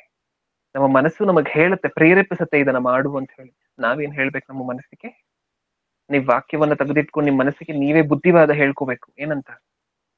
ಇದು ಮಾಡಬಾರ್ದು, ದುರಾಸೆ ಪಡಬಾರ್ದು, ನಂಬಿಕೆ ಇಲ್ಲದೆ ಇರಬಾರ್ದು, ಈ ಸಹೋದರನನ್ನು ದ್ವೇಷಿಸಬಾರ್ದು, ಸಹೋದರನ ಜೊತೆ ಮಾತಾಡದೇ ಇರಬಾರ್ದು, ಸಹೋದರನ ಮೇಲೆ ಕೆಟ್ಟಾದ ಅಭಿಪ್ರಾಯಗಳನ್ನ ಡೆವಲಪ್ ಮಾಡ್ಕೋಬಾರ್ದು. ಇದೆಲ್ಲ ಪಾಪ. ಇನ್ನೊಬ್ಬರ ಬಗ್ಗೆ ಕೆಟ್ಟದಾಗಿ ಮಾತಾಡಬಾರ್ದು, ಇನ್ನೊಬ್ಬರು ಮಾಡಿರುವಂತ ಕೆಟ್ಟ ಕೆಲಸವನ್ನ ನಾವು ಮಾತಾಡಬಾರ್ದು. ಹೌದಾ? ಇದು ನೀತಿವಂತರು, ಇವರು ನೀತಿವಂತರು. ನೀವು ಈ ತರ ಕೆಲಸಗಳನ್ನ ಮಾಡ್ತಾ ಹೋದ್ರೆ ನೀತಿವಂತರಾಗ್ತೀರ. ಅದನ್ನ ಬಿಟ್ಟು ನಾನು ಯಾರ ತಂಟೆಗೆ ಹೋಗೋದಿಲ್ಲ ಬ್ರದರ್, ನಾನು ಯಾರ ಜೊತೆ ಜಗಳನೂ ಮಾಡೋದಿಲ್ಲ ಬ್ರದರ್, ನನ್ ಒಂದು ಮಾತು ಸಹ ಕೆಟ್ಟ ಮಾತು ನನ್ನ ಬಾಯಿಂದ ಮಾತಾಡೋದಿಲ್ಲ ಬ್ರದರ್, ನನಗಲ್ಲದೆ ಇನ್ ಯಾರು ಕೊಡ್ತಾರೆ ಪರಲೋಕವನ್ನ ದೇವ್ರು ಅಂತ ಅನ್ಕೊಂಡ್ರೆ ನಮ್ಮಷ್ಟು ದೊಡ್ಡ ಮೂರ್ಖರು ಇನ್ನೊಬ್ರು ಇರೋದಿಲ್ಲ. ಯೇಸು ಕ್ರಿಸ್ತರ 2ನೇ ಬರೋಣದಲ್ಲಿ ಗೊತ್ತಾಗತ್ತೆ ನಾವು ಎಷ್ಟು ದೊಡ್ಡದಾಗಿ ಮೋಸ ಹೋಗಿದ್ದೀವಿ ಅಂತ ಹೇಳಿ. ಅದು ಬೇಡ ಅಲ್ವಾ? ಅದಾಗಬಾರ್ದಲ್ವಾ? ಅದಕ್ಕೋಸ್ಕರ ಇವಾಗ್ಲೇ ಭೂಮಿಯ ಮೇಲೆ ಬದುಕಿರುವಾಗ ಇದನ್ನೆಲ್ಲ ಅರ್ಥ ಮಾಡ್ಕೊಂಡು ಈ ಪಾಪಗಳು ನಮ್ಮಲ್ಲಿದ್ಯಾ ಅಂತ ಹೇಳಿ ಒಂದ್ಸರಿ ಆಲೋಚನೆ ಮಾಡಿ ನೋಡೋಣ. ಇನ್ನೊಂದೇ ಒಂದ್ಸರಿ ಇವತ್ತೇನೇನು ಆಲೋಚನೆ ಮಾಡಿದೀವಿ 4 ಪಾಯಿಂಟ್ಗಳನ್ನ ರಿವೈಸ್ ಮಾಡಿ ಮುಗಿಸ್ಕೊಳ್ಳೋಣ. ಫಸ್ಟ್ ಪಾಯಿಂಟ್ ಏನ್ ನೋಡಿದ್ವಿ? ನಂಬಿಕೆ ಇಲ್ಲದೆ ಇರುವಂತಹದ್ದು ಪಾಪ. ನಿಮ್ಮನ್ನ ನೀವು ಪ್ರತಿದಿನ ಪರೀಕ್ಷಿಸ್ಕೊಳ್ತಿರ್ಬೇಕು. ಏನಂತ? ನನ್ನ ನಂಬಿಕೆ ಇದೆಯಾ? ಪ್ರತಿದಿನ ನನ್ನಲ್ಲಿರುವಂತಹ ನಂಬಿಕೆ ಜಾಸ್ತಿ ಬೆಳೀತಿದ್ಯಾ ಅಥವಾ ಕಡಿಮೆ ಆಗ್ತಿದ್ಯಾ? ಕಡಿಮೆ ಆಗ್ತಿದ್ರೆ ಪಕ್ಕ ನರ್ಕಕ್ಕೆ ಹೋಗುವಂತಹ ಕ್ಯೂ ಅಲ್ಲಿ ಫಸ್ಟ್ ನಾವೇ ನಿಂತಿರ್ತೀವಿ, ಹೌದಾ? ಸೆಕೆಂಡ್ ಪಾಯಿಂಟ್ ಏನ್ ಆಲೋಚನೆ ಮಾಡಿ ನೋಡಿದೀವಿ? ಒಳ್ಳೇದು ಗೊತ್ತಿದ್ದು ಅದನ್ನ ಇನ್ನೊಬ್ಬರಿಗೆ ಹೇಳದೇ ಇದ್ರೆ ಅದು ತಪ್ಪು, ಅದು ಪಾಪ. ಅದನ್ನ ಮಾಡದೇ ಇದ್ರೆ ಅದು ತಪ್ಪು. ನೀವು ಬರ್ದಿಟ್ಕೊಂಡಿರುವಂತಹ ನೋಟ್ಸ್ ಪ್ರಕಾರ ನಮ್ಮ ಜೀವನ ಅಳವಡಿಸ್ಕೊಳ್ತಿಲ್ಲ ಅಂತ ಅನ್ಕೊಳ್ಳಿ, ನಮ್ಮ ಜೀವನ ಮಾರ್ಪಡ್ತಿಲ್ಲ ಅಂತ ಅನ್ಕೊಳ್ಳಿ, ಅದು ಪಾಪ, ಹೌದಲ್ವಾ? ನಾವು ಕೇಳ್ತಿದ್ವಿ ಪ್ರಸಂಗವನ್ನ, ಒಳ್ಳೇದೇನು ಅಂತ ದೇವ್ರು ನಮಗ್ ತಿಳಿಸ್ತಿದ್ದಾರೆ, ಅದರ ಪ್ರಕಾರ ನಾವು ಮಾಡ್ತಿಲ್ಲ. ನಿಮಗ್ ಒಳ್ಳೇದೇನು ಅಂತ ದೇವ್ರು ತಿಳಿಸ್ತಿದ್ದಾರೆ, ಅದನ್ನ ಇನ್ನೊಬ್ರಿಗೆ ನೀವು ಹೇಳ್ತಿಲ್ಲ, ಇದೆಲ್ಲ ಪಾಪಗಳೇ. ಥರ್ಡ್ ಪಾಯಿಂಟ್ ಅಲ್ಲಿ ಏನ್ ಆಲೋಚನೆ ಮಾಡಿದ್ವಿ? ದುರಾಸೆ ಪಡುವಂತಹದ್ದು ಪಾಪ. ದುರಾಸೆಗೆ ಮನಸ್ಸಲ್ಲಿ ಜಾಗ ಕೊಟ್ರೆ ದೊಡ್ಡ ದೊಡ್ಡ ದೊಡ್ಡ ತಪ್ಪುಗಳನ್ನು ಮಾಡಿಸುತ್ತೆ. ಅದಕ್ಕೆ ದುರಾಸೆ ಅನ್ನುವಂತಹ ಮನಸ್ಸಲ್ಲಿ ಹುಟ್ಟಿದ್ರೇನೆ ಅದು ಪಾಪ. ದುರಾಸೆ ಅನ್ನುವಂತಹ ಮನಸ್ಸಲ್ಲಿ ಚಿಗುರ್ತಿದೆ ಅಂತ ಹೇಳಿದ ತಕ್ಷಣ ನಿಮ್ ಮನಸ್ಸಿಗೆ ನೀವೇ ಬುದ್ಧಿವಾದ ಹೇಳ್ಕೋಬೇಕು. ಅದಕ್ಕೊಂದು ಎಕ್ಸಾಂಪಲ್ ಅನ್ನು ಸಹ ನಾವು ಮಾತಾಡ್ಕೊಂಡಿದ್ದೀವಿ. ಮನೆ ಇಲ್ಲದೆ ಇರ್ಬೇಕಾದ್ರೆ ದೇವ್ರೇ ಒಂದು ಚಿಕ್ಕ ಮನೆಯನ್ನ, ಚಿಕ್ಕ ಆಶ್ರಯವನ್ನ ನಾನು ಕೊಡಪ್ಪ ಅಂತ ಕೇಳೋದ್ರಲ್ಲಿ ತಪ್ಪಿಲ್ಲ. ದೇವ್ರೊಂದ್ ಮನೆಯನ್ನ ಕೊಟ್ಟಿರ್ತಾರೆ, ಹೌದಾ? ಅದು ಬಾಡ್ಗೆನೋ ಸ್ವಂತನೋ ಯಾವ್ದೋ ಒಂದು ಮನೆಯನ್ನ ಕೊಟ್ಟಿರ್ತಾರೆ. ಈ ಮನೇಲಿ ಇದ್ಕೊಂಡು ಇದ್ರೆ ಆ ಬಿಲ್ಡಿಂಗ್ ಅಲ್ಲಿ ಇರ್ಬೇಕು ಅಂತ ಅನ್ಕೊಳ್ಳುವಂತಹದ್ದು ದುರಾಸೆ, ಅದು ಪಾಪ. ಲಾಸ್ಟ್ ಪಾಯಿಂಟ್ ಏನ್ ಮಾತಾಡ್ಕೊಂಡಿದ್ವಿ ಇವಾಗ ತಾನೆ ಕ್ಲೋಸಿಂಗ್ ಅಲ್ಲಿ? ನೆರೆಯವರನ್ನು ಯಾರಾದ್ರೂ ಒಬ್ರು ತಿರಸ್ಕರಿಸುವುದು. ಹಾ, ನೆರೆಯವರನ್ನ ತಿರಸ್ಕರಿಸುವಂತಹದ್ದು ತಪ್ಪು, ಪಾಪ. ಇನ್ನೊಬ್ಬರ ಮೇಲೆ ಕೆಟ್ಟ ಒಪಿನಿಯನ್ ಫಾರ್ಮ್ ಮಾಡ್ಕೊಳ್ಳುವಂತಹದ್ದಾಗಿರ್ಬೋದು. ಅವ್ರ ಜೊತೆ ನಾನು ಮಾತಾಡೋದಿಲ್ಲ, ಇವ್ರ ಜೊತೆ ನಾನು ಮಾತಾಡೋದಿಲ್ಲ, ಅಥವಾ ಅವ್ರ ಎದುರು ಸಿಕ್ಕಿದ್ರು ಸಹ ವಿಶ್ ಮಾಡದೆ ಹೋಗುವಂತಹದ್ದು, ಇದೆಲ್ಲ ಪಾಪ. ಪ್ರೀತಿ ಮಾಡದೇ ಇರುವಂತಹದ್ದು ನೆರೆಯವರನ್ನ ಪಾಪ. ಇದೆಲ್ಲದರ ವಿಚಾರವಾಗಿ ದೇವರು ನ್ಯಾಯ ತೀರಿಸ್ತಾರೆ. ಸೊ ಪಾಪ ಅಂತ ಹೇಳಿದ ತಕ್ಷಣ ಮತ್ತೆ ಮತ್ತೆ ಹೇಳ್ತಾ ಇದ್ದೀನಿ, ಪಾಪ ಅಂತ ಹೇಳಿದ ತಕ್ಷಣ ಅದಕ್ಕಿರುವಂತಹ ನ್ಯಾರೋ ಡೆಫಿನೇಷನ್ ಅನ್ನು ಖಂಡಿತವಾಗ್ಲೂ ನಮ್ಮ ಜೀವನದಲ್ಲಿ ನ್ಯಾರೋ ಡೆಫಿನೇಷನ್ ಇಂದ ನೋಡಿ ಆಲೋಚನೆ ಮಾಡಿ ನೋಡ್ಬಾರ್ದು. ಬ್ರಾಡರ್ ವ್ಯೂ ಇಂದ ನೋಡಿ. ಒಂದು ದೊಡ್ಡ ನಾವು ಬೆಳೆದಿರುವಂತವರಾಗಿರೋದ್ರಿಂದ ಕ್ರೈಸ್ತರ ಕೋನದಲ್ಲಿ, ಕ್ರೈಸ್ತರ ಲೆನ್ಸ್ ಅಲ್ಲಿ ಆಲೋಚನೆ ಮಾಡಿ ನೋಡ್ಬೇಕು. ಪ್ರಪಂಚ ಹೇಗೆ ಆಲೋಚನೆ ಮಾಡ್ತೀಯೋ ಪಾಪದ ಬಗ್ಗೆ, ಹಾಗೆ ಆಲೋಚನೆ ಮಾಡುವಂತಹದ್ದಲ್ಲ. ಸರ್ಕಾರ ಯಾವ್ದ್ಯಾವ್ದನ್ನೆಲ್ಲ ಮಾಡಿದ್ರೆ ಪೊಲೀಸ್ ಅವ್ರು ನಮ್ಮನ್ನು ಜೈಲಿಗೆ ಕಳಿಸ್ತಾರೋ ಅದೆಲ್ಲ ಪಾಪಗಳು. ಅಷ್ಟು ಮಾತ್ರ ಅಲ್ಲ ಪಾಪಗಳು, ಇನ್ನೂ ಸಾಕಷ್ಟಿದೆ. ಅದಕ್ಕಿಂತ ದೊಡ್ಡ ದೊಡ್ಡ, ಅದಕ್ಕೆ ಮೀರಿರುವಂತಹ ಪಾಪಗಳು. ಆ ಪಾಪಗಳನ್ನ ಮಾಡದೇ ಇದ್ರೆ ಮಾತ್ರ ಉಳಿದಂತಹ ಪಾಪಗಳು ಆಟೋಮ್ಯಾಟಿಕ್ ಆಗಿ ಅವಾಯ್ಡ್ ಆಗ್ತಾ ಹೋಗುತ್ತೆ. ನೀವು ನಂಬಿಕೆ ಒಂದನ್ನ ಇಟ್ಕೊಂಡಿರಿ, ನಿಮ್ಮ ಜೀವನದಲ್ಲಿ ಆಟೋಮ್ಯಾಟಿಕ್ ಆಗಿ ಪಾಪಗಳನ್ನ, ತಪ್ಪುಗಳನ್ನೆಲ್ಲ ಬಿಡ್ತಾ ಬಿಡ್ತಾ ಬಿಡ್ತಾ ಹೋಗ್ತಿರ್ತೀರ, ಹೌದಾ? ಇದೆಲ್ಲ ದೊಡ್ಡ ದೊಡ್ಡ ವಿಚಾರಗಳು. ದೊಡ್ಡ ದೊಡ್ಡ ವಿಚಾರಗಳು ಲೈನ್ಗೆ ಬಂದ್ರೆ ಚಿಕ್ಕ ಚಿಕ್ಕ ವಿಚಾರಗಳೆಲ್ಲ ಅದನ್ನ ಫಾಲೋ ಆಗುತ್ತೆ. ಈ ಚಿಕ್ಕ ಚಿಕ್ಕ ವಿಚಾರಗಳ ಸುತ್ತಾನೇ ತಿರುಗ್ತಾ ಇದ್ರೆ ಆ ದೊಡ್ಡ ವಿಚಾರಗಳು ಖಂಡಿತವಾಗ್ಲೂ ಬರುವುದು. ಓಕೆ, ಅರ್ಥ ಆಗಿದೆ ಅಂತ ಹೇಳಿ ನಂಬ್ತಿದ್ದೀನಿ. ಕಣ್ಮುಚ್ಚಿ ಚಿಕ್ಕದಾಗಿ ಒಂದು ಪ್ರಾರ್ಥನೆ ಮಾಡಿ ಮುಗಿಸ್ಕೊಳ್ಳೋಣ. ಮುಂದಿನ ವಾರ ಒಂದು ಹೊಸ ಸಂದೇಶವನ್ನ ಆಲೋಚನೆ ಮಾಡಿ ನೋಡೋಣ. ಪ್ರೀತಿಯುಳ್ಳ ಪರಲೋಕದಲ್ಲಿರುವ ನಮ್ಮ ತಂದೆ, ಕಳೆದ 2 ವಾರಗಳಿಂದ ಅಪ್ಪ ನಿಮ್ ಮಕ್ಕಳ ಒಟ್ಟಿಗೆ ಪಾಪ ಅಂದ್ರೆ ಏನು ಅಂತ ಹೇಳಿ ನಾವೆಲ್ಲರೂ ಮಾತಾಡ್ಕೊಂಡಿದ್ದೀವಿ ತಂದೆ. ಮಾತಾಡ್ಕೊಂಡಿರುವಂತಹ ಮಾತಿನ ಪ್ರಕಾರ, ನೀವು ನಮಗೆ ತಿಳಿಸಿರುವಂತಹ ಮಾತಿನ ಪ್ರಕಾರ ನಮ್ಮ ಜೀವನಗಳನ್ನು ಬದಲಾಯಿಸಿಕೊಂಡು ನಾವು ಆಲೋಚನೆ ಮಾಡುವಂತಹ ಕೋನಗಳು ಬದಲಾಗುವಂತೆ, ಕ್ರೈಸ್ತರು ಉಳಿದಂತಹ ಜನರಂತೆ ಅಲ್ಲದೆ ನಮ್ಮ ಆಲೋಚನೆಗಳು ಪ್ರಪಂಚ ಹೇಗೆ ಆಲೋಚನೆ ಮಾಡುತ್ತೋ ಆ ರೀತಿ ಅಲ್ಲದೆ ಇನ್ನೂ ಸಹ ಬೆಳೆದಿರುವಂತಹ ಆಲೋಚನೆಗಳಾಗಿ, ಇನ್ನೂ ಸಹ ಉತ್ತಮವಾಗಿರುವಂತಹ ಆಲೋಚನೆಗಳಾಗಿ, ನೀವು ಆಲೋಚನೆ ಮಾಡುವಂತಹ ಪ್ರಕಾರ ನಾವು ಆಲೋಚನೆ ಮಾಡುವಂತೆ ನಮಗೆ ಬುದ್ಧಿ ಜ್ಞಾನವನ್ನು ಕೊಡಿ. ಆಲೋಚನೆ ಮಾಡಿರುವಂತಹ ಪ್ರಕಾರ ನಮ್ಮ ಜೀವನದಲ್ಲಿ ಅಳವಡಿಸ್ಕೊಳ್ಳಿಕ್ಕೆ ಬೇಕಾಗಿರುವಂತಹ ಜ್ಞಾನ ಬುದ್ಧಿಯನ್ನು ಕೊಡಿ. ಕೇಳಿರುವಂತಹ ಸಂದೇಶವನ್ನ ಮರೆತು ಬಿಡದೆ ಶಾಶ್ವತವಾಗಿ ಸದಾಕಾಲ ನಮ್ಮೆಲ್ಲರ ಮರಣದವರೆಗೂ ಈ ಸಂದೇಶಗಳನ್ನ ನಾವೆಲ್ಲರೂ ನೆನಪಿಟ್ಕೊಳ್ಳುವಂತೆ ಅನುಗ್ರಹವನ್ನ, ಜ್ಞಾನವನ್ನ, ಆಸಕ್ತಿಯನ್ನ ನಮ್ಮ ದಯಪಾಲಿಸಿ. ತಂದೆ, ಕೇಳಿರುವಂತಹ ಪ್ರತಿಯೊಬ್ಬೊಬ್ಬರನ್ನು ಆತ್ಮಕ್ಕೆ ಸಂಬಂಧಪಟ್ಟ ಆಶೀರ್ವಾದಗಳಿಂದ ಆಶೀರ್ವದಿಸಿ ಅನ್ನುವಂತಹ ಬೇಡಿಕೆ ನಿಮ್ಮ ಮುಂದೆ ಇಡ್ತಾ, ಹಾಗೆ ಪಾಲಣ್ಣ ಅವರು ನಡೆಸ್ಕೊಂಡು ಹೋಗ್ತಿರುವಂತಹ ಸಭೆ, ಅವರ ಸೇವೆ, ಇದನ್ನ ಇನ್ನೂ ಸಹ ಅಭಿವೃದ್ಧಿ ಮಾಡಿ ಇನ್ನೂ ಸಾಕಷ್ಟು ಜನರನ್ನ ಈ ಸಂಘಕ್ಕೆ ನೀವು ಸೇರಿಸಿ ಅನ್ನುವಂತಹ ಬೇಡಿಕೆ ನಿಮ್ಮ ಮುಂದೆ ಇಡ್ತಾ, ಹಾಗೆ ಸೇವೆ ಮಾಡ್ತಿರುವಂತಹ ಆ ಕುಟುಂಬಕ್ಕೆ, ಆ ಕುಟುಂಬದಲ್ಲಿರುವಂತಹ ಹಿರಿಯರಿಗೆ, ಅವರ ಆರೋಗ್ಯಕ್ಕೆ, ಅವರ ಅನಿವಾರ್ಯತೆಗೋಸ್ಕರ ಪ್ರಾರ್ಥಿಸ್ತಿದೀವಿ ತಂದೆ.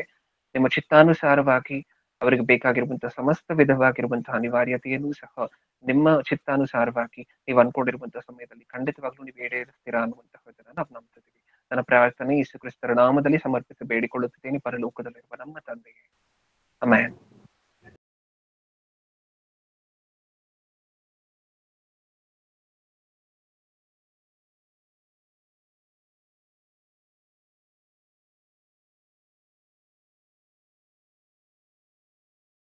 ಅಣ್ಣ, ಇಲ್ಲೊಂದು ಕ್ವಶನ್ ಕಳ್ಸಿದ್ದಾರೆ. ಅದೇನಂದ್ರೆ, ಹೇಳಿ.